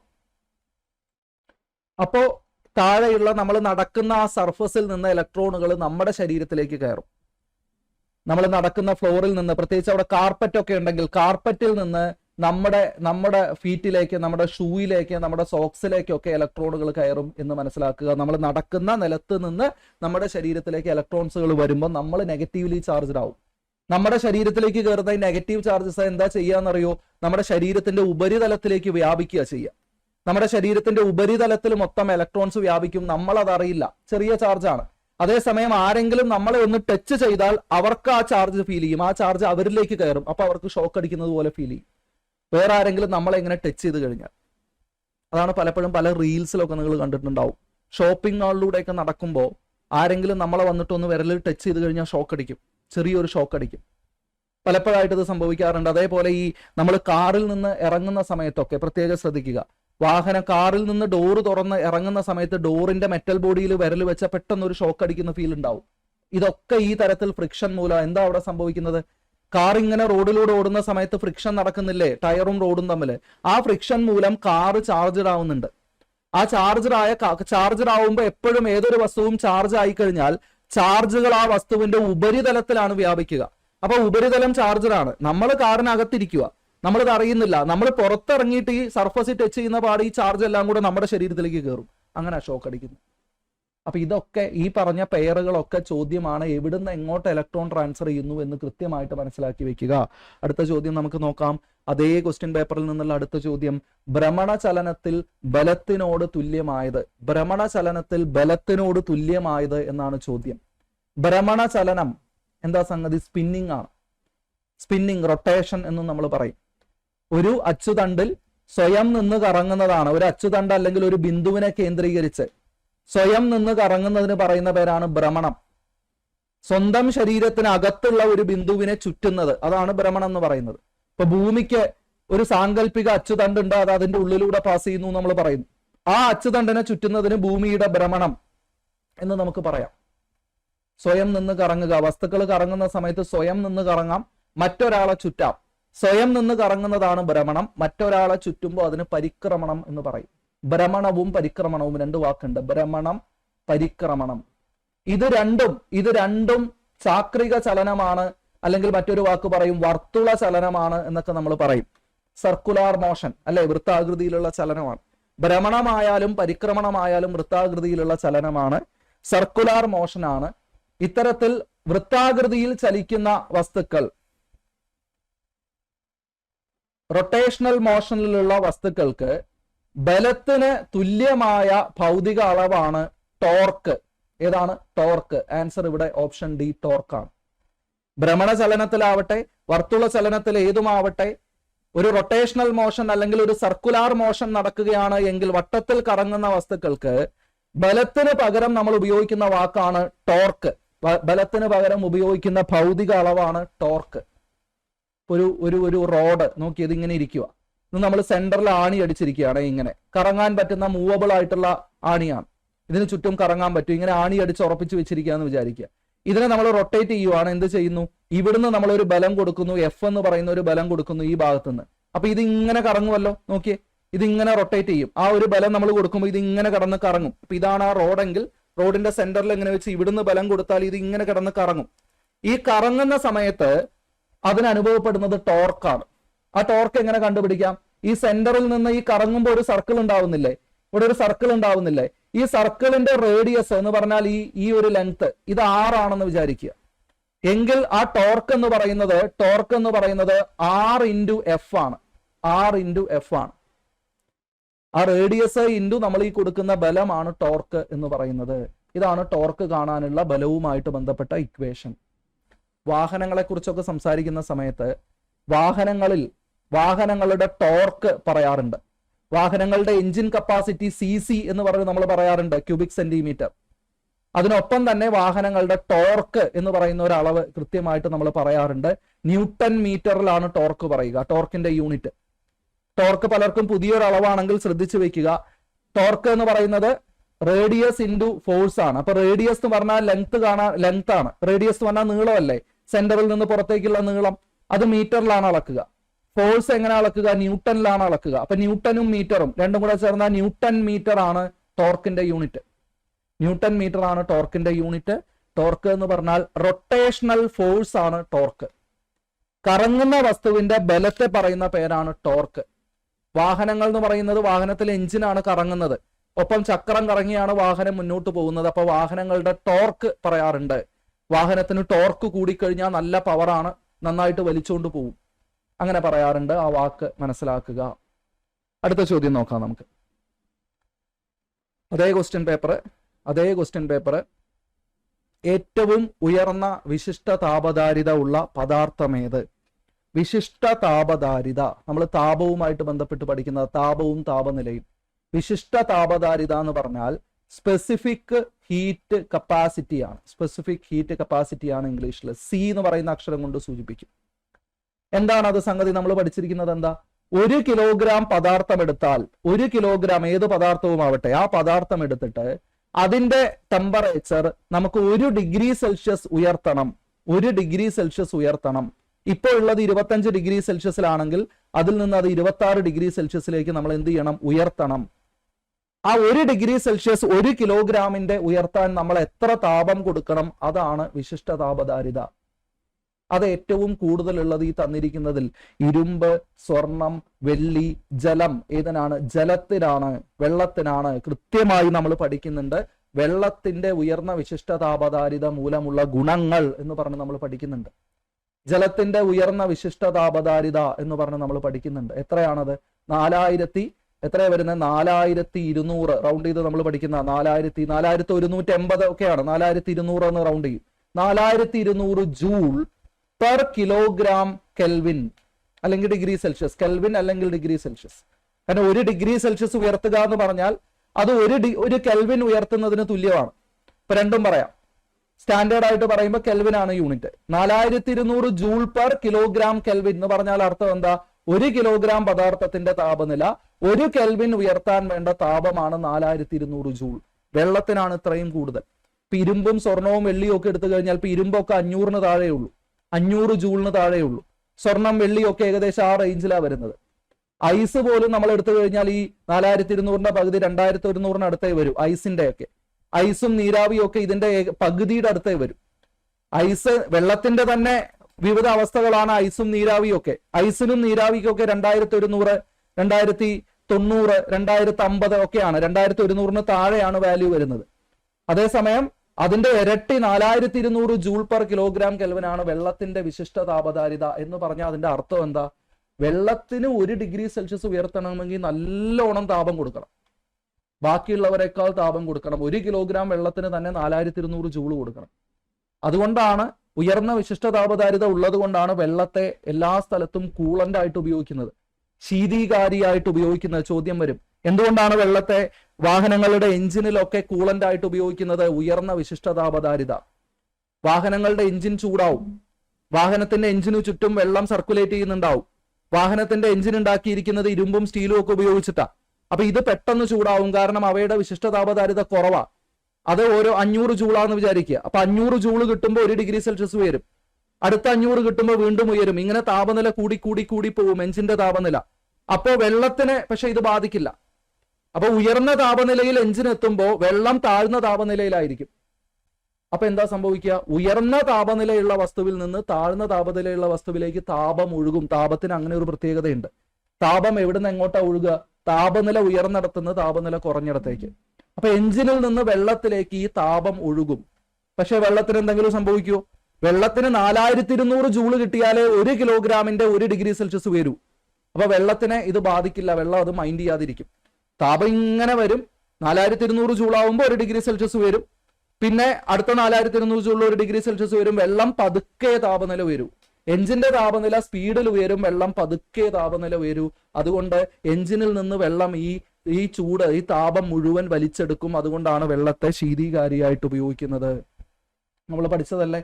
അപ്പോൾ ആ ചോദ്യത്തിന്റെ ആൻസർ ക്ലിയർ അല്ലേ? അടുത്ത ക്വസ്റ്റ്യനിലേക്ക് നമ്മൾ പൊക്കൂടെ. അടുത്ത ക്വസ്റ്റ്യൻ, അസിസ്റ്റന്റ് പ്രിസൺ ഓഫീസറിൽ female assistant prison officer exam 2025 ചോദിച്ച ചോദ്യമാണ്. ശ്രദ്ധിക്കുക. ദൃശ്യപ്രകാശത്തിന്റെ ആവൃത്തി F1 മൈക്രോവേവിന്റെ ആവൃത്തി F2 എക്സ് കിരണങ്ങളുടെ ആവൃത്തി F3 ആണെങ്കിൽ താഴെ തന്നിരിക്കുന്നവയിൽ നിന്ന് ശരിയായത് തെരഞ്ഞെടുക്കുക. എവിടുന്നാ ചോദ്യം വന്നിരിക്കുന്നത്? ചോദ്യം വന്നിരിക്കുന്നത് വൈദ്യുത കാന്തിക തരംഗങ്ങൾ, electro magnetic waves. Electro magnetic waves, ആ കുടുംബത്തെ മുഴുവൻ ഇലക്ട്രോ മാഗ്നറ്റിക് സ്പെക്ട്രം എന്ന് പറഞ്ഞ് നമ്മൾ പഠിക്കുന്നുണ്ട്. അങ്ങനെ പഠിക്കുമ്പോൾ നമ്മൾ പറയും ദൃശ്യപ്രകാശമാണ് അതിന്റെ സെന്ററിൽ ചെറിയൊരു പോർഷൻ. ദൃശ്യപ്രകാശം എന്ന് പറഞ്ഞാൽ വിബ്ജിയർ ആണ്. വിബ്ജിയർ V മുതൽ R വരെ, വയലറ്റ് മുതൽ റെഡ് വരെ വിവിധ ഫ്രീക്വൻസിയുള്ള വിവിധ തരംഗദൈർഘ്യമുള്ള തരംഗങ്ങളാണ് ഇലക്ട്രോ മാഗ്നറ്റിക് വേവ്സ്. ഈ ഇലക്ട്രോ മാഗ്നറ്റിക് വേവ്സിന്റെ പ്രത്യേകത എന്താ? വൈദ്യുത കാന്തിക തരംഗങ്ങളുടെ കോമൺ പ്രത്യേകത എന്താ? ഇവർക്കെല്ലാവർക്കും ഒരേ വേഗതയായിരിക്കും. വേഗത എല്ലാവർക്കും സെയിം ആയിരിക്കും. ശൂന്യതയിലെ വേഗത 3 × 10⁸ മീറ്റർ/സെക്കൻഡ്. വൈദ്യുത കാന്തിക തരംഗങ്ങളുടെ കുടുംബത്തിൽ എല്ലാവർക്കും ഒരേ വേഗതയായിരിക്കും. പക്ഷേ ഫ്രീക്വൻസിയും വേവ് ലെങ്ത്തും വ്യത്യാസപ്പെടും. തരംഗ ദൈർഘ്യവും ആവൃത്തിയും വ്യത്യാസപ്പെടും. അപ്പൊ ഇക്കൂട്ടത്തില് റെഡ് കഴിഞ്ഞിട്ട് വരുന്ന റെഡിനേക്കാൾ തരംഗദൈർഘ്യമുള്ളവരാണ് ഇൻഫ്രാറെഡ്. നമ്മൾ അങ്ങനെ പഠിക്കുന്ന ഇൻഫ്രാറെഡ് ഉണ്ട്. അതേസമയം ഇങ്ങോട്ട് വയലറ്റിന്റെ സൈഡിലോട്ട് വയലറ്റിനേക്കാൾ തരംഗദൈർഘ്യം കുറഞ്ഞ അൾട്രാ വയലറ്റ് ഉണ്ട്. ഫ്രീക്വൻസി കൂടിയ അൾട്രാ വയലറ്റ് ഉണ്ട്. പിന്നെ ഇങ്ങോട്ട് നമ്മൾ പോകുന്ന സമയത്ത് അൾട്രാ വയലറ്റിനേക്കാൾ ഫ്രീക്വൻസി കൂടിയ എക്സ്റേ ഉണ്ട്. പിന്നെ ഇങ്ങോട്ട് വരുന്ന സമയത്ത് ഗാമാറേ ഉണ്ട്. ഇൻഫ്രാറെഡിൽ നിന്ന് നമ്മൾ വലത്തോട്ട് പോകുന്ന സമയത്ത് ഇവിടെ മൈക്രോവേവ് ഉണ്ട്. പിന്നെ നമുക്ക് റേഡിയോ വേവ് ഉണ്ട്. ഏറ്റവും തരംഗദൈർഘ്യം കൂട്ടത്തിൽ കൂടിയ റേഡിയോ വേവ് ഉണ്ട്. ഇങ്ങനെയാണ് നമ്മൾ ഈ അംഗങ്ങൾ, ഇത്രയും അംഗങ്ങളെയാണ് നമുക്ക് പഠിക്കാനുള്ളത്. അപ്പൊ ഇതിൽ ക്രമം എങ്ങനെയാണ്? എവിടുന്ന് എങ്ങോട്ടാണ്? ഗാമാ തരംഗങ്ങൾക്കാണ് ഫ്രീക്വൻസി കൂടുതൽ, ആവൃത്തി കൂടുതൽ. ഗാമാ തരംഗങ്ങൾക്കാണ് ഫ്രീക്വൻസി കൂടുതലെങ്കിൽ റേഡിയോ തരംഗങ്ങൾക്കാണ് വേവ് ലെങ്ത് കൂടുതൽ. ഗാമാ തരംഗങ്ങളിൽ നിന്ന് നമ്മൾ വലത്തോട്ട് പോകുന്തോറും ആവൃത്തി കുറഞ്ഞു വരും. ആവൃത്തി എന്ന് പറഞ്ഞാൽ ഈ രണ്ട് കാര്യങ്ങൾ ഇതുവരെ മനസ്സിൽ നിന്നിട്ടില്ലാത്ത ആളുകൾ ഒന്ന് ശ്രദ്ധിക്കുക. ഒരു തരംഗം നമ്മൾ സാധാരണ മനസ്സിൽ വരുമ്പോൾ തരംഗം ഇങ്ങനെയല്ലേ വരയ്ക്കുന്നത്? ഇതാണ് ഒരു തരംഗമെങ്കിൽ ഇതാണ് തരംഗ ദൈർഘ്യം. നോക്കിയേ, ഇതാണ് തരംഗ ദൈർഘ്യം. ഒരു തരംഗം ഇങ്ങനെയാണ് വരുന്നതെന്ന് വിചാരിച്ചേ, കുഞ്ഞു തരംഗങ്ങളായിട്ടാണ് വരുന്നതെങ്കിൽ, കുഞ്ഞു തരംഗങ്ങൾ എന്ന് പറയുമ്പോഴേ തരംഗ ദൈർഘ്യം കുറവല്ലേ? പക്ഷെ എണ്ണം കൂടുതലല്ലേ? ഒരുപാട് എണ്ണം വന്നില്ലേ? എണ്ണം കൂടിയാൽ ആവൃത്തി കൂടും. ഒരു സെക്കൻഡിൽ എത്ര എണ്ണം ഉണ്ടാവുന്നു അതാണ് ആവൃത്തി, ഫ്രീക്വൻസി. അപ്പൊ എണ്ണം കൂടിയാൽ ഫ്രീക്വൻസി അഥവാ ആവൃത്തി കൂടും. പക്ഷെ എണ്ണം കൂടിയാൽ അതിനനുസരിച്ച് വലിപ്പം കുറയും, തരംഗ ദൈർഘ്യം കുറയും. ആവൃത്തി കൂടിയാൽ തരംഗ ദൈർഘ്യം കുറയും. മനസ്സിലായോ? ആവൃത്തി കൂടിയാൽ തരംഗ ദൈർഘ്യം കുറയും. അതനുസരിച്ച് റേഡിയോ തരംഗങ്ങൾക്കാണ് തരംഗ ദൈർഘ്യം കൂടുതൽ, വലിപ്പം കൂടുതൽ. തരംഗ ദൈർഘ്യം കൂടുതൽ റേഡിയോ തരംഗങ്ങൾക്കാ. പക്ഷെ അവർക്ക് എണ്ണം കുറവായിരിക്കും, ഫ്രീക്വൻസി കുറവായിരിക്കും. നേരെ തിരിച്ച് ഗാമാ തരംഗങ്ങൾ എന്ന് പറഞ്ഞാൽ കുഞ്ഞു തരംഗങ്ങളാ, വളരെ ചെറിയ തരംഗങ്ങളാ, തുളച്ചു കയറുന്ന തരംഗങ്ങളാ ഗാമാ തരംഗങ്ങൾ. പക്ഷെ അവരുടെ തരംഗ ദൈർഘ്യം കുറവായിരിക്കും. ആവൃത്തി കൂടിയാൽ തരംഗ ദൈർഘ്യം കുറയും. ഇത് വെച്ചതാ ഈ ഒരു സ്പെക്ട്രം വെച്ച് ഈ തന്നിരിക്കുന്ന ചോദ്യത്തിന് ഉത്തരം കണ്ടുപിടിക്കണം. ഏതിനെ കുറിച്ചൊക്കെ ചോദിച്ചിരിക്കുന്നത്? മൈക്രോവേവ്, എക്സ്റേ, ദൃശ്യപ്രകാശം. അപ്പൊ F1 ദൃശ്യപ്രകാശത്തിന്, F2 മൈക്രോവേവിന്, F3 തന്നിരിക്കുന്നത് എക്സ്റേക്ക്. അല്ലെ? എന്താ ചോദിച്ചിരിക്കുന്നത്? താഴെ തന്നിരിക്കുന്നതിൽ നിന്ന് ശരിയായത് തിരഞ്ഞെടുക്കാനാണ്. താഴെ തന്നിരിക്കുന്ന റിലേഷൻഷിപ്പ് എങ്ങനെയാ തന്നിരിക്കുന്നത്? ഗ്രേറ്റർ ദാൻ, ലെസ്സർ ദാൻ എന്നൊക്കെ പറഞ്ഞിട്ട്. അപ്പൊ നമ്മൾ മനസ്സിലാക്കേണ്ടത് ഇതിനേക്കാൾ വലുതാണ് ചെറുതാണെന്നാണ് നമ്മൾ കണ്ടുപിടിക്കേണ്ടത്. ഈ 3 പേരിൽ മൈക്രോവേവ് എവിടെ ഇരിക്കുന്നത് നോക്കി. ഇതാ മൈക്രോവേവ്. മൈക്രോവേവിന്റെ എന്താ തന്നിരിക്കുന്നത്? F2 ഇവിടെ ഇരിക്കട്ടെ. എക്സ്റേക്ക് എന്താണ്? F3 ആ തന്നിരിക്കുന്നത്. ദൃശ്യപ്രകാശം ദാ വിബ്ജിയർ ഈ സെന്ററിൽ കിടക്കുന്നത്, ഇതിനാണ് F1 തന്നിരിക്കുന്നത്. അപ്പൊ ഇതിൽ നിന്ന് നമ്മൾ എന്ത് മനസ്സിലാക്കാം? എങ്ങനെയാ നമ്മൾ ഫ്രീക്വൻസിയുടെ ഓർഡർ നമ്മൾ എഴുതുന്നത്? ഇതിൽ ഫ്രീക്വൻസി കൂടുതൽ ആർക്കാ? എക്സ്റേക്കാ അല്ലെ? ഗാമാ റേസിനാണ് ഏറ്റവും ഫ്രീക്വൻസി, അതിന്റെ തൊട്ടടുത്ത് കിടക്കുന്ന എക്സ്റേ ആണ്. F3ക്കാണ് ഫ്രീക്വൻസി കൂടുതൽ. F1 അതിനേക്കാൾ കുറവാണ്, F2 അതിനേക്കാൾ കുറവാണ്. ശരിയല്ലേ? ഇങ്ങനെയല്ലേ വരേണ്ടത്? ഇത് എവിടെ വരുന്നത് നോക്കിയേ. F3 കൂടുതൽ, F1 രണ്ടാമത്, F2 മൂന്നാമത് വരുന്നത് ഓപ്ഷൻ എ. കറക്റ്റ് അല്ലേ? ഓപ്ഷൻ എ ആണ് നമ്മുടെ ആൻസർ വരുന്നത്. F3, F1, F2 എന്നുള്ള ഓർഡറിലാണ് വരുന്നത്.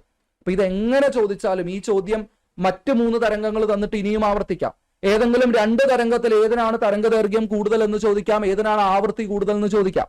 ഈ തന്നിരിക്കുന്ന ആവൃത്തി ആയതുകൊണ്ട് ആവൃത്തി കൂടുതൽ കൂട്ടത്തിൽ എക്സ്റേക്കാണ്. അപ്പൊ ഈ ഒരു ക്രമം, ഈ ഒരു ഇലക്ട്രോ മാഗ്നറ്റിക് സ്പെക്ട്രത്തിന്റെ ഓർഡറിൽ മനസ്സിൽ വെക്കുക. എപ്പോഴും ആ ഓർഡർ പഠിക്കുമ്പോൾ ദൃശ്യപ്രകാശം സെന്ററിൽ വലത്തോട്ടും ഇടത്തോട്ടുമാണ് പഠിക്കേണ്ടത്. വിബ്ജിയർ എന്ന് പറഞ്ഞിട്ട് റെഡിന്റെ വലത്തോട്ട് ഇൻഫ്രാറെഡ്, മൈക്രോവേവ്, റേഡിയോ വേവ്. വയലറ്റിന്റെ ഇങ്ങോട്ട് ultraviolet, x ray, gamma ray. ഇത്രയാണുള്ളത്. എന്നിട്ട് നമ്മൾ മനസ്സിലാക്കുക, ഗാമാ തരംഗങ്ങൾക്ക് ആവൃത്തി കൂടുതൽ, റേഡിയോ തരംഗങ്ങൾക്ക് വേവ് ലെങ്ത് കൂടുതൽ, തരംഗദൈർഘ്യം കൂടുതൽ. അത് മാർക്ക് ചെയ്തിട്ട് പിന്നെ അതിൽ നിന്ന് ആരോഹണ ക്രമത്തിലോ അവരോഹണ ക്രമത്തിലോ ഫ്രീക്വൻസിയോ തരംഗദൈർഘ്യമോ ഏത് ചോദിച്ചാലും നമുക്ക് കണ്ടുപിടിക്കാനായിട്ട് പറ്റും. ഇതുപോലെയുള്ള ചോദ്യങ്ങൾ ഇനിയും പ്രതീക്ഷിക്കുക. അടുത്ത ക്വസ്റ്റ്യൻ നോക്കിയേ. ഇത് കുറെ പേരെയൊക്കെ ചുറ്റിച്ചൊരു ചോദ്യമായിരിക്കും ഈ പരീക്ഷ എഴുതിയവരെ സംബന്ധിച്ച്. ഒരു പ്രൊജക്ടൈലിന്റെ പറക്കൽ സമയം 2 സെക്കൻഡ് ആണ്. അതിന്റെ പരമാവധി ഉയരം കണക്കാക്കുക. G = 10 m/s² എന്ന് എടുക്കാനും പറഞ്ഞിട്ടുണ്ട്. അപ്പൊ നമ്മളോട് ഇവിടെയുള്ള ചോദ്യം എന്ന് പറയുന്നത് പ്രൊജക്ടൈൽ ചലനവുമായിട്ട് ബന്ധപ്പെട്ട. പ്രൊജക്ടൈൽ ചലനം കൂടുതൽ പേരെയും ബുദ്ധിമുട്ടിക്കുന്ന ഒരു ഏരിയ ആയിരിക്കും. കാരണം അവിടെ ഒരുപാട് സമവാക്യങ്ങൾ പഠിക്കണം. ഈ സമവാക്യങ്ങളൊക്കെ നമ്മൾ എൻട്രിയുടെ ക്ലാസ്സിൽ വിശദമായിട്ട് എളുപ്പമാക്കി തന്നെ പഠിപ്പിച്ചിട്ടുണ്ട്. എന്നാലും പഠിക്കാത്തവരെ സംബന്ധിച്ച് ഇച്ചിരി പ്രശ്നമായിരിക്കും. പക്ഷെ ഇവിടെ ഈ ചോദ്യത്തിൽ പ്രൊജക്ടൈലിന്റെ പറക്കൽ സമയവും തന്നിട്ടുണ്ട്. ജിയുടെ വാല്യൂ, അതായത് ആക്സലറേഷൻ ഡ്യൂ ടു ഗ്രാവിറ്റി 9.8 എന്നുള്ളത് 10 എന്നെടുത്തോളാൻ ചോദ്യത്തിൽ തന്നിട്ടുണ്ട്. എന്നിട്ട് നമ്മളോട് പരമാവധി ഉയരം കാണാനാണ് പറഞ്ഞിരിക്കുന്നത്. ഇവിടെ നമുക്ക് പ്രൊജക്ടൈലിന്റെ സമവാക്യങ്ങൾ ഒന്നും തന്നെ ശരിക്ക് വേണ്ട ഈ ചോദ്യം ആൻസർ ചെയ്യാൻ. ചലന സമവാക്യങ്ങൾ അറിഞ്ഞിരുന്നാൽ മതി. പ്രൊജക്ടൈൽ എന്ന് പറയുന്നത് ഒരിടത്തുനിന്ന് എറിഞ്ഞു കഴിഞ്ഞാൽ, അന്തരീക്ഷത്തിലേക്ക് വിക്ഷേപിച്ചു കഴിഞ്ഞാൽ ആ വസ്തു ഇങ്ങനെ പാരാബോള ഷേപ്പിൽ പോയി ദൂരെ പോയി വീഴും. ഇതാണ് പ്രൊജക്ടൈൽ ചലനം എന്ന് നമ്മൾ പറയുന്നത്. ശരിയല്ലേ? ഇതിൽ പരമാവധി ഉയരം കാണാനാ പറഞ്ഞിരിക്കുന്നത്, ചെന്നിരിക്കുന്ന ദൂരമൊന്നുമല്ല. പരമാവധി ഉയരം എന്ന് പറയുമ്പോൾ ഇതാണ് പരമാവധി ഉയരം, താഴെ നിന്ന് മുകളിലേക്കുള്ള ഡിസ്പ്ലേസ്മെന്റ്. എന്താണ് ഈ പരമാവധി ഉയരം എന്ന് പറഞ്ഞാൽ? താഴെ നിന്ന് മുകളിലേക്കുള്ള ഡിസ്പ്ലേസ്മെന്റ്. അപ്പൊ ഈ താഴെ നിന്ന് മുകളിലേക്കുള്ള ഡിസ്പ്ലേസ്മെന്റ് H എന്ന് നമുക്ക് എടുക്കാം, ഉയരം. ഇതാണ് കാണാൻ പറഞ്ഞിരിക്കുന്നത്. ഇത് കാണാൻ നമുക്ക് എന്തൊക്കെ ക്ലൂ തന്നിട്ടുണ്ട്, എന്തൊക്കെ വിവരങ്ങൾ തന്നിട്ടുണ്ട് ക്വസ്റ്റ്യനിൽ. 2 സെക്കൻഡാണ് പറക്കൽ സമയം എന്ന് പറഞ്ഞാൽ എന്താ അർത്ഥം? ഇത് തുടങ്ങി പറന്ന് ചെന്ന് വീഴാനെടുത്ത സമയം 2 സെക്കൻഡ് ആണെങ്കിൽ ഈ H ഡിസ്പ്ലേസ്മെന്റ്, മുകളിലേക്കുള്ള H ഡിസ്പ്ലേസ്മെന്റ് ഉണ്ടല്ലോ, അത് കവർ ചെയ്യാൻ എടുത്ത സമയം എത്രയായിരിക്കും?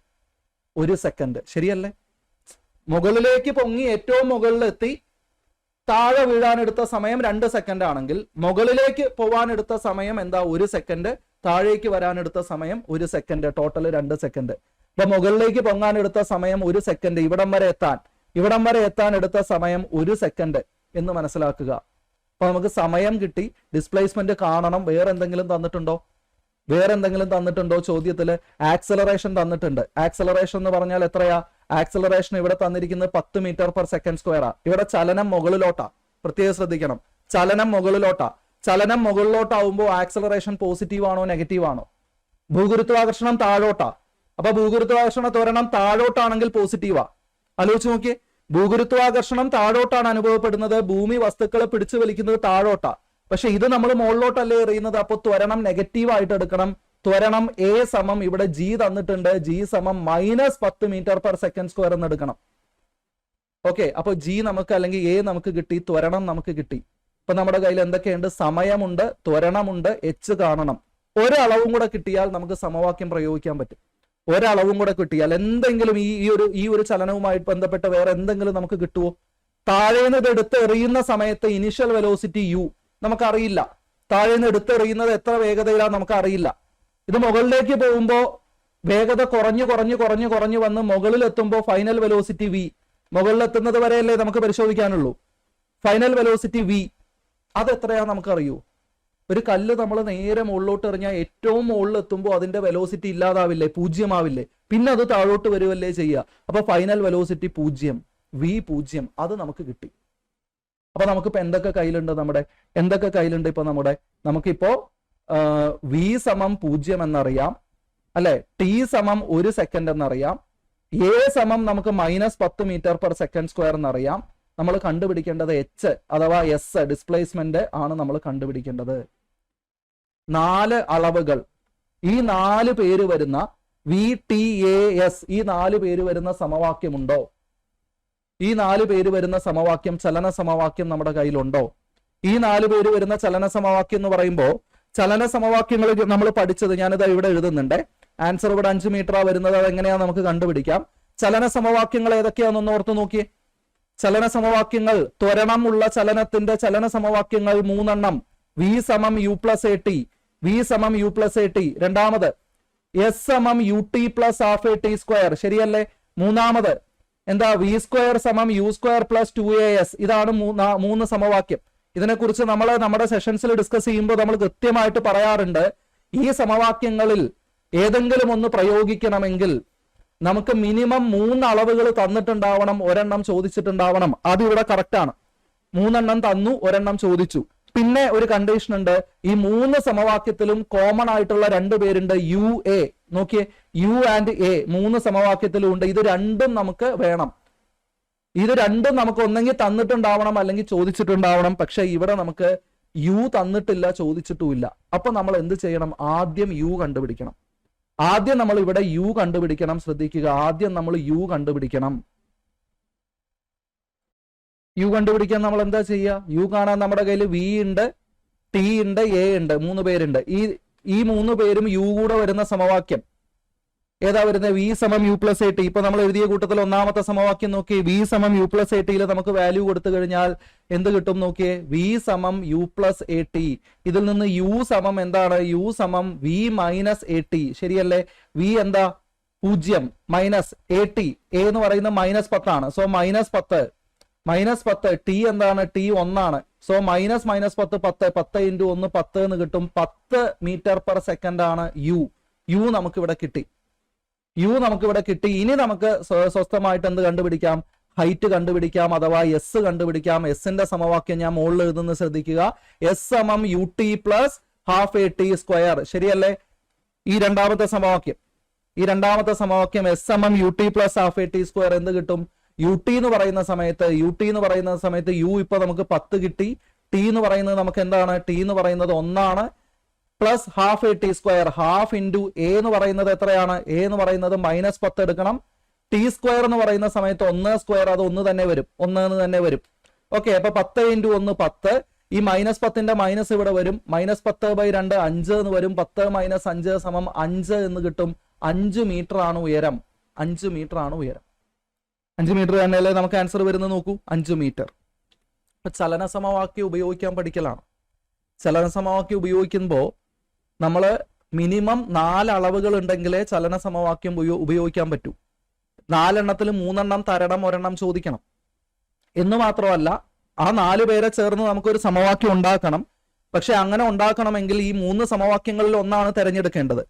ഈ 3 സമവാക്യങ്ങൾ ഉപയോഗിക്കണമെങ്കിൽ യു എ ഈ 2 എണ്ണം നമുക്ക് ഈ 4 അളവുകളിൽ ഉണ്ടായിരിക്കണം. നമുക്ക് തന്നിരിക്കുന്നതോ ചോദിച്ചതോ ആയ 4 അളവുകളിൽ യുവും എയും ഉണ്ടായിരിക്കണം. പക്ഷെ ഈ ചോദ്യത്തിൽ നമുക്ക് യു ഇല്ലാത്തത് കൊണ്ട് നമ്മൾ ആദ്യം യു കണ്ടുപിടിച്ചിട്ട് പിന്നെ എസ് കണ്ടുപിടിച്ചു.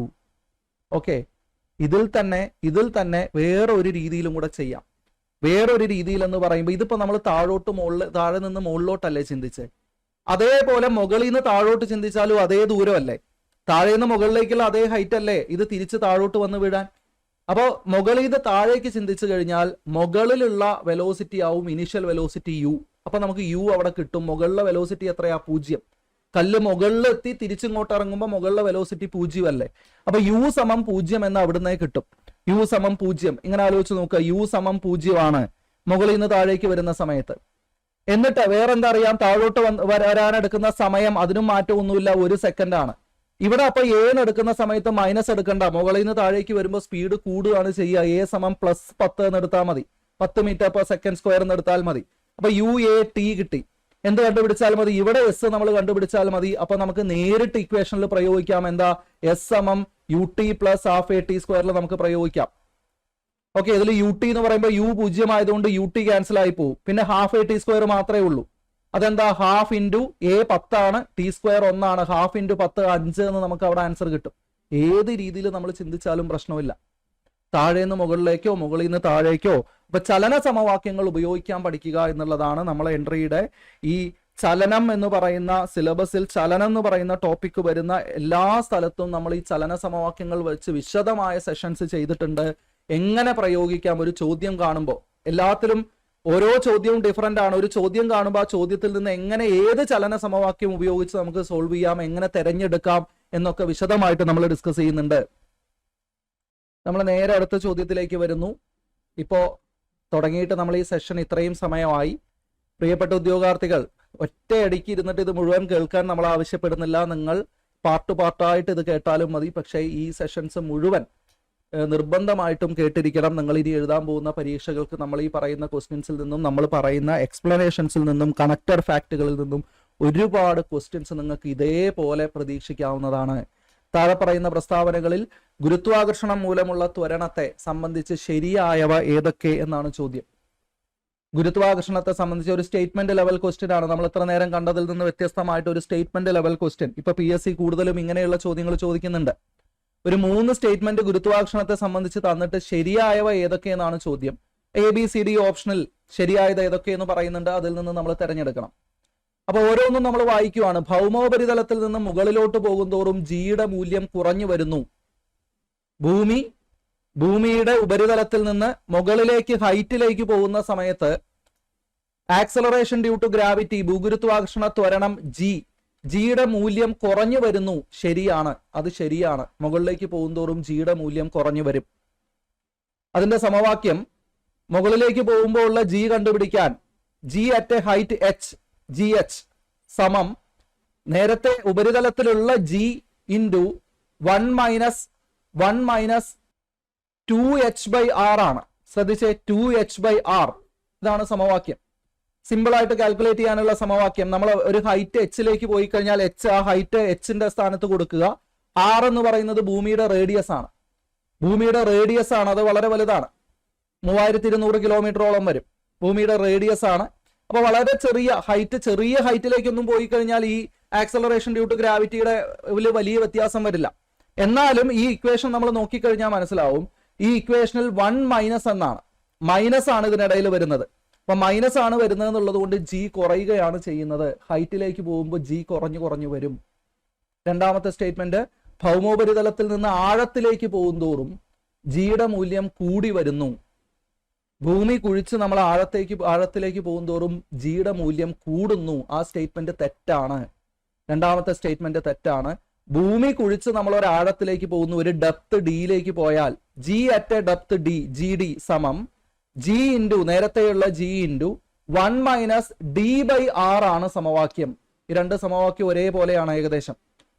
1 - D/r എന്ന് പറഞ്ഞാൽ D is the depth. ആ സമവാക്യത്തിലും ഇടയിലും മൈനസ് ആണ് വരുന്നത്. അതിന്റെ അർത്ഥം എന്താ? ഡെപ്തിലേക്ക് പോകുമ്പോൾ ജി കുറയുവാണ് ചെയ്യുന്നത്. ഭൂമി കുഴിച്ച് താഴോട്ട് പോകുമ്പോഴും ജിയുടെ വാല്യൂ കുറയും, ഭൂമിയിൽ നിന്ന് മുകളിലേക്ക് പോകുമ്പോഴും ജിയുടെ വാല്യൂ കുറയും. കൃത്യമായിട്ട് മനസ്സിലാക്കുക. ഇപ്പൊ രണ്ടാമത്തെ സ്റ്റേറ്റ്മെന്റ് തെറ്റാ. ഭൂമി കുഴിച്ച് താഴേക്ക് പോയി ഭൂമിയുടെ സെന്ററിൽ എത്തുന്ന സമയത്ത് എന്താ സംഭവിക്കുക?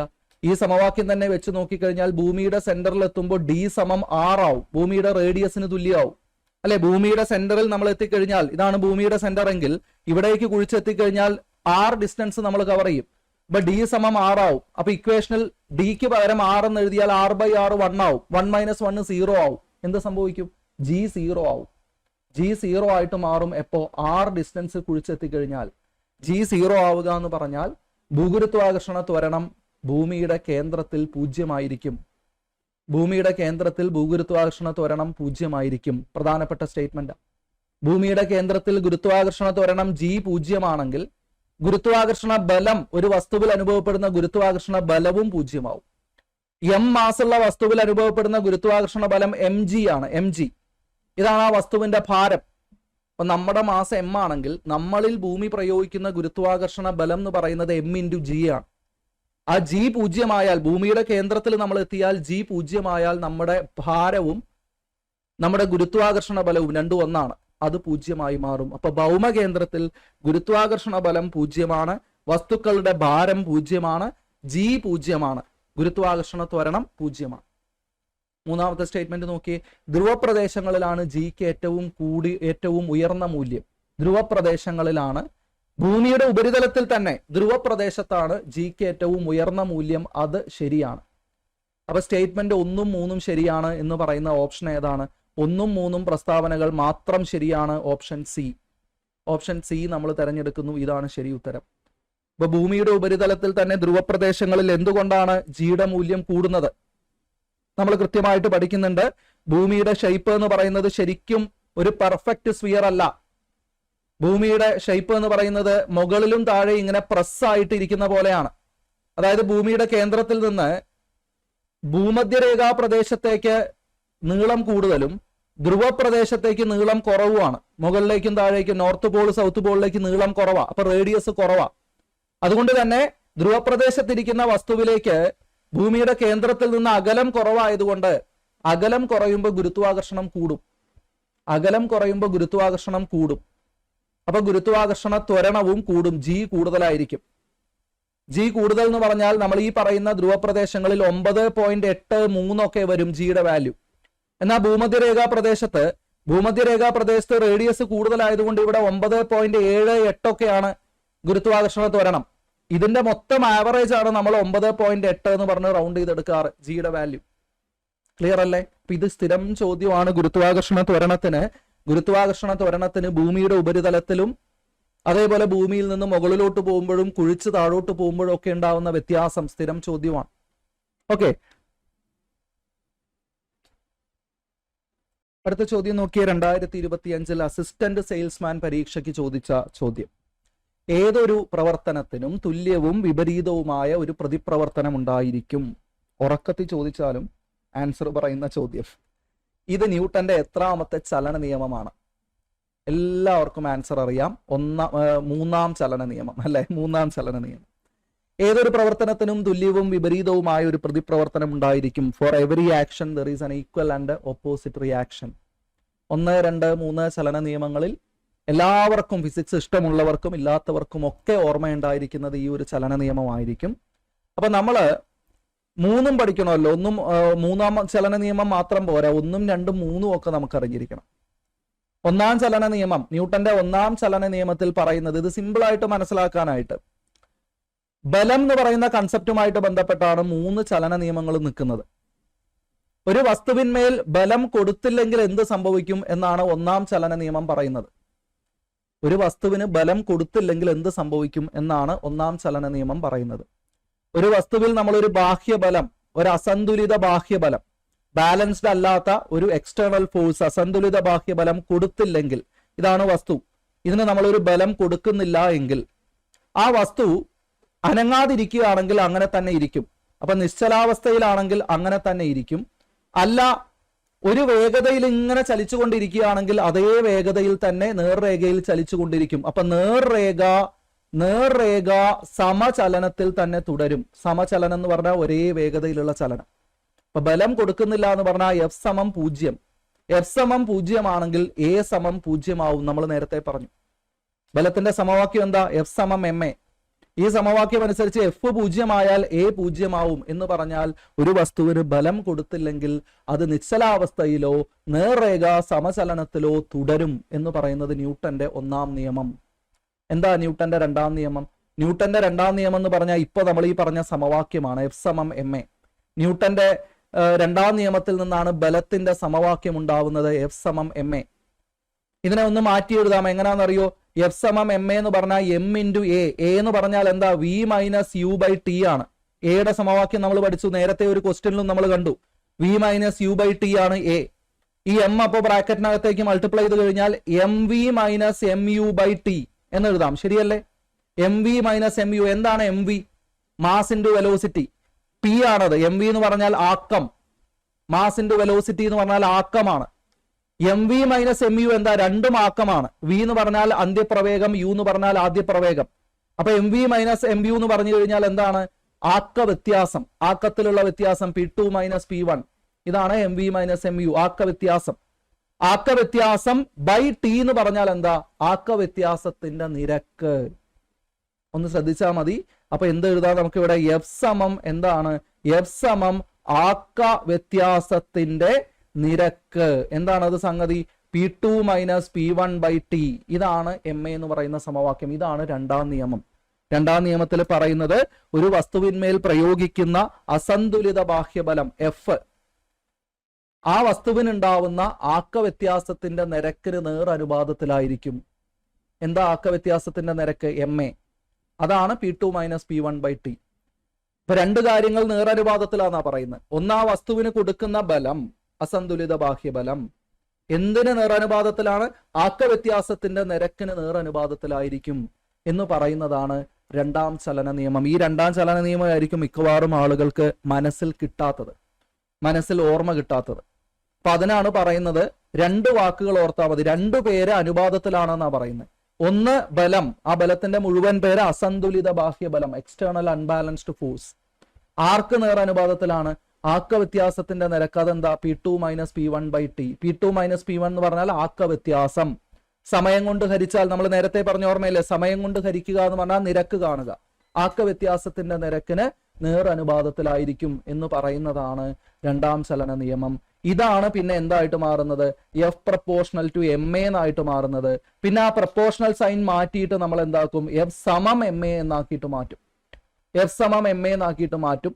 പ്രപ്പോർഷണൽ സൈൻ മാറ്റി ഈക്വൽ ടു സൈൻ കൊടുക്കുമ്പോൾ ഒരു കോൺസ്റ്റന്റ് വരും. ആ കോൺസ്റ്റന്റിന് 1 എന്ന് കൊടുത്താൽ എഫ് സമം എം എ എന്നായിട്ട് മാറും. എഫ് സമം എം എ എന്ന് പറയുന്ന സമവാക്യം നമുക്ക് കിട്ടുന്നത് അപ്പൊ ന്യൂട്ടന്റെ രണ്ടാം ചലന നിയമത്തിൽ നിന്നാണ്. ഐഡിയ മനസ്സിലായോ? മൂന്നാം ചലന നിയമം എന്താ ഇപ്പൊ ഇവിടെ ചോദ്യത്തിൽ ചോദിച്ചിരിക്കുന്നു. അപ്പൊ ഇത് ഏത് ചോദിച്ചാലും നമ്മൾ എന്ത് ചെയ്യണം? ഉത്തരം എഴുതണം. പിന്നെ ഇതിൽ നിന്ന് വരുന്ന ചോദ്യം എന്താണെന്നറിയോ? ജഡത്വം.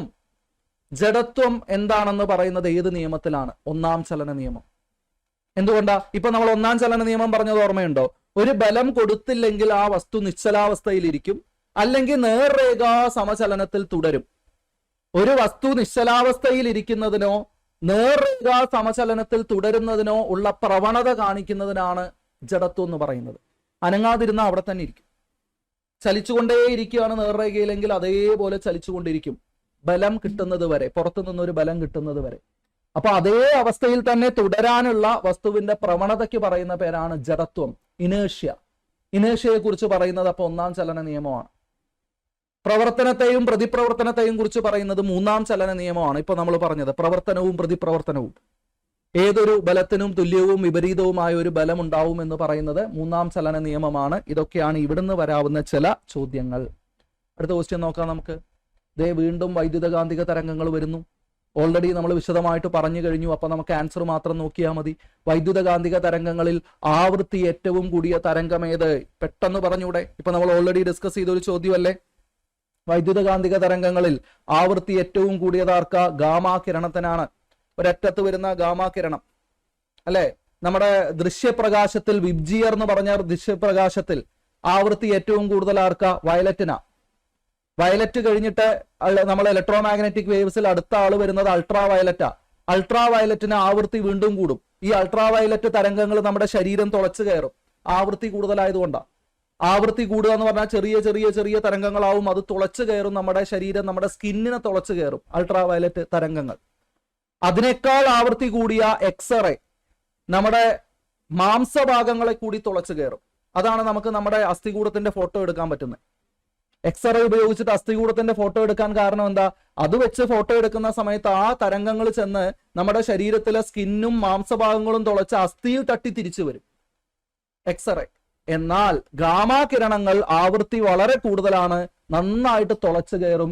ഗാമാ കിരണങ്ങൾ തുളച്ചു കയറി കഴിഞ്ഞാൽ നമ്മുടെ അസ്ഥിയും തുളച്ചു കയറി അപ്പുറത്തൂടെ വരും. അതുകൊണ്ടാണ് ഗാമാ കിരണങ്ങൾ ഹൈലി ഡേഞ്ചറസ് ആണെന്ന് പറയുന്നത്. റേഡിയോ വികിരണങ്ങൾ ഉണ്ടാവുന്ന സമയത്ത് പുറത്തു വരുന്നത് ഗാമാ കിരണങ്ങളാണ്. ന്യൂക്ലിയർ റിയാക്ടറിൽ നിന്ന് ലീക്കൊക്കെ സംഭവിച്ചാൽ പുറത്തു വരുന്നത് ഗാമാ കിരണങ്ങളാണ്. അതുകൊണ്ടാണ് അത് ഹൈലി ഡേഞ്ചറസ് ആണെന്ന് പറയുന്നത്. മനസ്സിലാക്കുക. ഇതുമായിട്ട് ബന്ധപ്പെട്ട ചോദ്യങ്ങൾ. അടുത്ത ക്വസ്റ്റ്യൻ നോക്കാം നമുക്ക്. അസിസ്റ്റന്റ് സെയിൽസ്മാൻ 2025 അസിസ്റ്റന്റ് സെയിൽസ്മാൻ 2025 പരീക്ഷയ്ക്ക് ചോദിച്ച മറ്റൊരു ചോദ്യം, ഭൂമിയുടെ കേന്ദ്രത്തിൽ ഗ്രാവിറ്റി മൂലമുള്ള ത്വരണം ജിയുടെ മൂല്യം എന്ത്? നമ്മൾ ഓൾറെഡി ഇത് നമ്മൾ പറഞ്ഞില്ലേ. ഭൗമകേന്ദ്രത്തിലെത്തുന്ന സമയത്ത് ജിക്ക് എന്ത് സംഭവിക്കും? ഉപരിതലത്തിൽ നിന്ന് താഴോട്ട് കുഴിച്ചു പോകും തോറും ജി കുറഞ്ഞു വന്ന് ഭൗമകേന്ദ്രത്തിലെത്തുന്ന സമയത്ത് ജിയുടെ മൂല്യം 0 മാറും. 0 മീറ്റർ/സെക്കൻഡ് സ്ക്വയർ. യാതൊരു സംശയവും വേണ്ട. ഭൗമോപരിതലത്തിൽ നിന്ന് മുകളിലോട്ട് പോകുമ്പോഴും ജിയുടെ മൂല്യം കുറഞ്ഞു വരും. ഭൗമോപരിതലത്തിൽ തന്നെ എവിടെ എത്തുമ്പോഴാണ് ഏറ്റവും കൂടുതൽ ജിയുടെ മൂല്യം ഉണ്ടാവുന്നത്? അത് പോളാർ റീജിയൻ, ധ്രുവപ്രദേശങ്ങളിൽ എത്തുമ്പോഴാണ്. ഭൂമധ്യരേഖാ പ്രദേശത്ത് എത്തുന്ന സമയത്ത് ജിയുടെ മൂല്യം കുറയും. ഇത്രയും ഈ ഭാഗത്തുനിന്ന് വരുന്ന ചോദ്യങ്ങൾ മനസ്സിലാക്കുക. ക്ലിയർ അല്ലേ? ഇപ്പൊ ജിയുടെ മൂല്യത്തിൽ ഉണ്ടാവുന്ന, അപ്പൊ ജിയുടെ മൂല്യം 0 ആയാൽ ആ വസ്തുവിൽ, ഭൗമകേന്ദ്രത്തിൽ ഇരിക്കുന്ന വസ്തുവിൽ അനുഭവപ്പെടുന്ന ഗുരുത്വാകർഷണവും എന്തായിട്ട് മാറും? 0 ആവും. ആ വസ്തുവിന്റെ ഭാരവും എന്തായിട്ട് മാറും? 0 ആയിട്ട് മാറും. ഓക്കെ, അടുത്ത ക്വസ്റ്റ്യനിലേക്ക് പോവാം നമുക്ക്. പാസ്കൽ നിയമം പ്രയോജനപ്പെടുത്തുന്ന ഉദാഹരണം ഏതെന്നാ ചോദിച്ചിരിക്കുന്നത്. നോക്കൂ, വളരെ അടിപൊളി ഒരു ക്വസ്റ്റ്യൻ ആണ്. പാസ്കൽ നിയമവുമായിട്ട് ബന്ധപ്പെട്ട് ദ്രവബലങ്ങൾ നമുക്ക് പഠിക്കാനുണ്ട്. ദ്രവബലങ്ങൾ പഠിക്കുമ്പോൾ എല്ലാ ഫിസിക്സ് സിലബസിലും ദ്രവബലങ്ങൾ ഉണ്ടാവും. ദ്രവബലങ്ങൾ പഠിക്കുന്ന സമയത്ത് പാസ്കൽ നിയമത്തിൽ നിന്ന് വരുന്ന സ്ഥിരം ചോദ്യങ്ങൾ, അത് തിരിച്ചറിയാനുള്ള മാർഗം, ഹൈഡ്രോളിക് എന്നുള്ള വാക്കുണ്ടെങ്കിൽ പാസ്കൽ നിയമത്തിലെ ഉപകരണമായിരിക്കും. അപ്പൊ ഇതിൽ നമ്മൾ നോക്കുമ്പോൾ ഹൈഡ്രോളിക് ബ്രേക്ക് ഉണ്ട്. അപ്പൊ അതെന്തായാലും പാസ്കൽ നിയമമാണ്. ബാക്കി സിറിഞ്ചിന്റെ പ്രവർത്തനം, ദന്ത ഡോക്ടറിന്റെ കസേര, ഇതിലൊന്നും ഹൈഡ്രോളിക് എന്നുള്ള വാക്ക് നമ്മൾ കാണുന്നില്ലെങ്കിലും ഹൈഡ്രോളിക് മെഷീൻസ് ആണ് ഇതൊക്കെ. അപ്പൊ എന്താണ് ഈ ഹൈഡ്രോളിക് മെഷീൻസ്? എന്താണ് പാസ്കൽ നിയമം ശരിക്കും ചെയ്യുന്നത്? പാസ്കൽ നിയമപ്രകാരം നമ്മൾ ഒരു ദ്രാവകത്തിന്റെ ഏതെങ്കിലും ഒരു ഭാഗത്ത് ഒരു മർദ്ദം കൊടുത്താൽ ആ മർദ്ദം ദ്രാവകത്തിന്റെ മറ്റു ഭാഗങ്ങളിലും ഒരേപോലെ അനുഭവപ്പെടും. എന്ന് വെച്ചാൽ നമ്മൾ ഇതുപോലെ ഒരു സിലിണ്ടർ എടുത്തിട്ട് ഈ സിലിണ്ടറിനകത്ത് 2 ഭാഗവും നമ്മൾ അടയ്ക്കുന്നു. ഓക്കെ, ഒരു ഭാഗത്ത് നമ്മൾ ഒരു പിസ്റ്റൺ വെക്കുന്നു. ഒരു പിസ്റ്റൺ എന്ന് പറഞ്ഞു കഴിഞ്ഞാൽ അതാ ഇങ്ങനെ സിറിഞ്ചൊക്കെ പോലെ നമുക്ക് ഇവിടുന്ന് പ്രസ് ചെയ്ത് കഴിഞ്ഞാൽ മൂവ് ചെയ്യിക്കാൻ പറ്റുന്ന ഒരു മൂവബിൾ പിസ്റ്റൺ വെക്കുന്നു. നമ്മൾ സിറിഞ്ചിലൊക്കെ ഉള്ളത് പോലെ ആ പ്രസ് ചെയ്യുന്ന ഭാഗം, ഇതിനകത്ത് നമ്മളൊരു ദ്രാവകം എടുക്കുന്നു, വെള്ളം നിറയ്ക്കുന്നു എന്ന് വിചാരിക്കുക. എന്നിട്ട് നമ്മൾ ഈ പിസ്റ്റൺ ഒരു സൈഡിൽ നിന്ന് പ്രസ് ചെയ്ത് കഴിഞ്ഞാൽ നമ്മൾ ഇവിടെ ഒരു മർദ്ദം കൊടുക്കുകയാണ് ചെയ്യുന്നത്. ആ സിറിഞ്ചിൽ നമ്മൾ പ്രസ് ചെയ്യുന്ന സമയത്ത് നമ്മൾ ആ ദ്രാവകത്തിലേക്ക് ഒരു മർദ്ദം കൊടുക്കുക ചെയ്യുന്നത്. ഇഞ്ചക്ട് ചെയ്യുന്ന സമയത്ത് എന്താ നഴ്സുമാർ ചെയ്യുന്നത്? ആ ദ്രാവകം ഇങ്ങ് വലിച്ചെടുത്ത ശേഷം നമ്മുടെ ശരീരത്തിലേക്ക് കുത്തിയിട്ട് ഈ സിറിഞ്ച് പ്രസ് ചെയ്യുന്ന സമയത്ത് നമ്മൾ ആ ദ്രാവകത്തിന് ഒരു മർദ്ദം കൊടുക്കുക ചെയ്യുന്നത്. ആ ദ്രാവകത്തിന് കൊടുക്കുന്ന മർദ്ദം ആ ദ്രാവകത്തിന്റെ എല്ലാ ഉപരിതലത്തിലും ഒരുപോലെ അനുഭവപ്പെടും എന്ന് പറഞ്ഞാൽ, ഇതിന്റെ ഒരു മറുവശം ഉണ്ടല്ലോ, മറ്റേ എൻഡ് നമ്മൾ ഇങ്ങനെ, മറ്റേ എൻഡിൽ ഒരു സൂചി ഉണ്ടാവും, സൂചി വെക്കാനുള്ള ഒരു ഹോൾ ഉണ്ടാവും. ആ ഹോള് നമ്മൾ തുറന്നിടുകയാണെങ്കിൽ ഈ സൈഡിൽ നിന്ന് പ്രസ് ചെയ്യുമ്പോൾ ഇതിലൂടെ ഈ ഒരു ദ്രാവകം പുറത്തേക്ക് വരും. ഓക്കെ, അതേസമയം നമ്മൾ മറ്റേ അറ്റത്ത് ഇതേപോലെ ഒരു പിസ്റ്റൺ വെച്ചാൽ, ഇതേപോലെ നമ്മൾ ഒരു പിസ്റ്റൺ മറ്റേ എൻഡിലും വെച്ചാൽ ഈ സൈഡിൽ നിന്ന് പ്രസ് ചെയ്യുമ്പോൾ അപ്പുറത്തെ സൈഡിലെ പിസ്റ്റൺ പുറത്തേക്ക് വരും. ഒന്ന് ആലോചിച്ച് നോക്കിയേ, 2 സൈഡിലും പിസ്റ്റൺ, ഇവിടുന്ന് പ്രസ് ചെയ്യുമ്പോൾ ഇങ്ങോട്ട് വരും, ഇവിടുന്ന് പ്രസ് ചെയ്യുമ്പോൾ ഇങ്ങോട്ട് വരും. നമ്മൾ എന്താ ചെയ്യുന്നത്? ഒരു ദ്രാവകത്തിന് മർദ്ദം കൊടുക്കുക. ഒരു സൈഡിൽ മർദ്ദം കൊടുക്കുമ്പോൾ അത് മറ്റേ സൈഡിലും എത്തും. അതുകൊണ്ടാണല്ലോ ഈ പിസ്റ്റൺ ഇങ്ങോട്ട് വരുന്നത്. ദ്രാവകത്തിന് നമുക്ക് കംപ്രസ് ചെയ്യാൻ സാധിക്കില്ല. ഒരിക്കലും ഈ പിസ്റ്റൺ അനങ്ങാതിരിക്കില്ല. ഒരു സൈഡിൽ നിന്ന് പ്രസ് ചെയ്യുമ്പോൾ മറ്റേ പിസ്റ്റൺ എന്തായാലും മൂവ് ചെയ്യും. ദ്രാവകം എന്താവില്ല? കംപ്രസ്ഡ് ആവില്ല. ഇതാണ് പാസ്കൽ നിയമം പറയുന്നത്. ദ്രാവകത്തിന്റെ ഉപരിതലത്തിൽ നമ്മൾ ഒരു മർദ്ദം കൊടുത്താൽ ആ മർദ്ദം അതിന്റെ ഉപരിതലത്തിൽ എല്ലായിടത്തും അനുഭവപ്പെടും എന്ന് പറഞ്ഞതിന്റെ അർത്ഥം ഇതാണ്. അപ്പൊ ഈ ഒരു ടെക്നോളജി നമ്മൾ എവിടെയെങ്കിലും ഒരു ബലം കൊടുക്കുമ്പോൾ, ഒരു മർദ്ദം കൊടുക്കുമ്പോൾ, ഒരു ദ്രാവക വ്യൂഹത്തിൽ, ഇതിനാണ് നമ്മളൊരു ഫ്ലൂയിഡ് സിസ്റ്റം എന്ന് പറയുന്നത്. ഒരു ദ്രാവക വ്യൂഹത്തിലാണ്, ഒരു ക്ലോസ്ഡ് സിസ്റ്റം. ഇത് ക്ലോസ്ഡ് അല്ലേ, വെള്ളം അതൊന്നും ലീക്ക് ആവുന്നില്ല. ആ 2 പിസ്റ്റനും ഇടയിൽ ആ വെള്ളം എന്താണ്? അത് ക്ലോസ്ഡ് ആണ്. അങ്ങനെ ക്ലോസ്ഡ് ആയ ഒരു സിസ്റ്റത്തിലേക്ക്, ഒരു ഫ്ലൂയിഡ് സിസ്റ്റത്തിലേക്ക് മർദ്ദം കൊടുക്കുന്ന ഉപകരണമാണെങ്കിൽ അത് പാസ്കൽ നിയമത്തിന് അണ്ടറിൽ വരും. അപ്പോ ഉറപ്പായിട്ടും സിറിഞ്ച്, ഇപ്പൊ നമ്മൾ ഉദാഹരണം പറഞ്ഞത് തന്നെ സിറിഞ്ച് എന്താണ്? പാസ്കൽ നിയമപ്രകാരം പ്രവർത്തിക്കുന്നത്. സിറിഞ്ചിൽ നമ്മൾ ഇതുപോലെ ഒരു ദ്രാവകം എടുത്തിട്ട് ഒരു സൈഡിൽ മർദ്ദം കൊടുക്കുമ്പോൾ മറ്റേ സൈഡിലെ ചെറിയ ഹോളിലൂടെ, അതും ആ സൂചിയിലൂടെ കയറി നമ്മുടെ ശരീരത്തിലേക്ക് കയറി പോവുക ചെയ്യുന്നത്. ശരിയല്ലേ? അപ്പൊ അവിടെ അത് പാസ്കൽ നിയമപ്രകാരമാണ് പ്രവർത്തിക്കുന്നത്. ഹൈഡ്രോളിക് ബ്രേക്ക് എന്താ ചെയ്യുന്നത്? ഹൈഡ്രോളിക് ബ്രേക്ക് എന്ന് പറയുമ്പോൾ നമ്മൾ കാല് വെച്ച് ബ്രേക്ക് ചവിട്ടുകയാണ് വാഹനത്തിൽ എന്ന് വിചാരിക്കുക.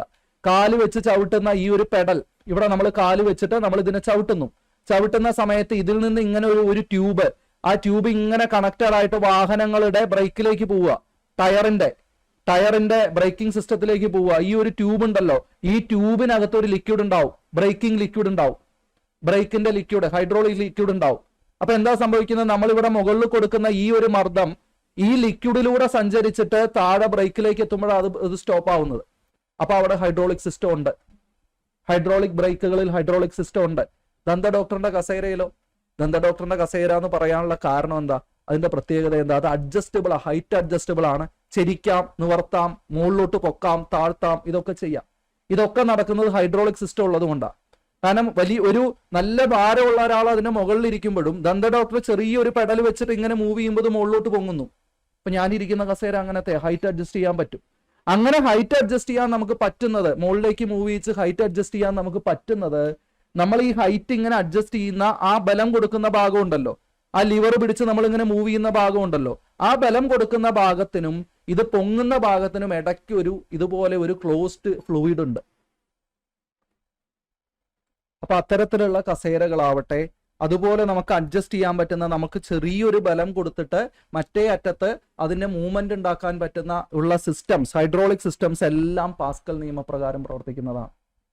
Hydraulic brake, hydraulic lift, hydraulic jack. നമ്മുടെ ഈ സർവീസ് സ്റ്റേഷനുകളിലൊക്കെ പോയി കഴിഞ്ഞാൽ വാഹനം കയറ്റി നിർത്തിയിട്ട് മുകളിലോട്ട് പൊക്കില്ലേ? അപ്പൊ ഒരു സൈഡിൽ ചെറിയൊരു ബലം കൊടുത്താൽ ആ വലിയ വാഹനം മുകളിലോട്ട് പൊങ്ങും. അതിനിടയിൽ എന്തുണ്ട്? അതിനിടയിൽ ഇതേപോലെ ഒരു ക്ലോസ്ഡ് ഫ്ലൂയിഡ് സിസ്റ്റം ഉണ്ട്, ഒരു ഫ്ലൂയിഡ് ഉണ്ട്. ആ ഫ്ലൂയിഡിൽ ഒരു സൈഡിൽ കൊടുക്കുന്ന ബലമാണ്, മർദ്ദമാണ് മറ്റേ സൈഡിൽ എത്തുന്നത്.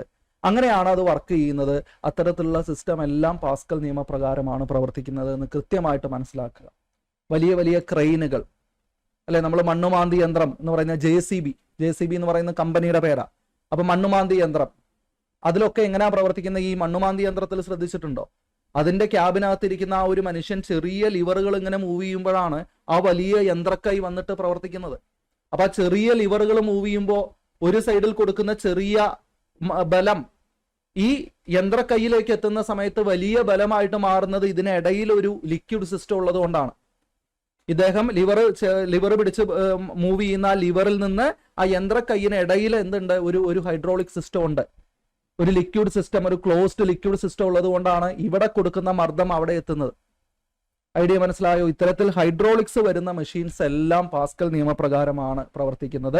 അപ്പൊ നമ്മുടെ ഇവിടുത്തെ ആൻസർ എന്താ വരിക? ഇതെല്ലാം ഹൈഡ്രോളിക് ബ്രേക്ക്, ദന്ത ഡോക്ടറിന്റെ കസേര, ഇവയെല്ലാം എന്താണ്? പാസ്കൽ നിയമപ്രകാരമാണ് പ്രവർത്തിക്കുന്നത് എന്ന് മനസ്സിലാക്കുക. എവിടെയൊക്കെ ഷോക്ക് അബ്സോർബേഴ്സ് വരുന്നുണ്ടോ അങ്ങനെ ആലോചിക്കുക.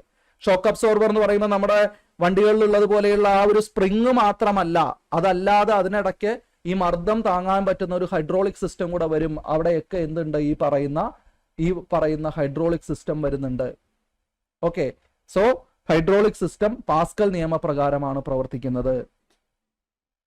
ഏകദേശം നമ്മൾ 1.5 മണിക്കൂറിലധികം, 1.25 മണിക്കൂറോളം ആയതുകൊണ്ട് ഈ സെറ്റ് ഓഫ് ക്വസ്റ്റ്യൻസ് നമ്മൾ ഇവിടെ ഈ സെഷൻ അവസാനിപ്പിക്കുകയാണ്. ചോദ്യങ്ങൾ തീർന്നിട്ടില്ല. 2025 PSC ചോദിച്ച ഫിസിക്സ് ചോദ്യങ്ങൾ തീർന്നിട്ടില്ല, ഇനിയുമുണ്ട്.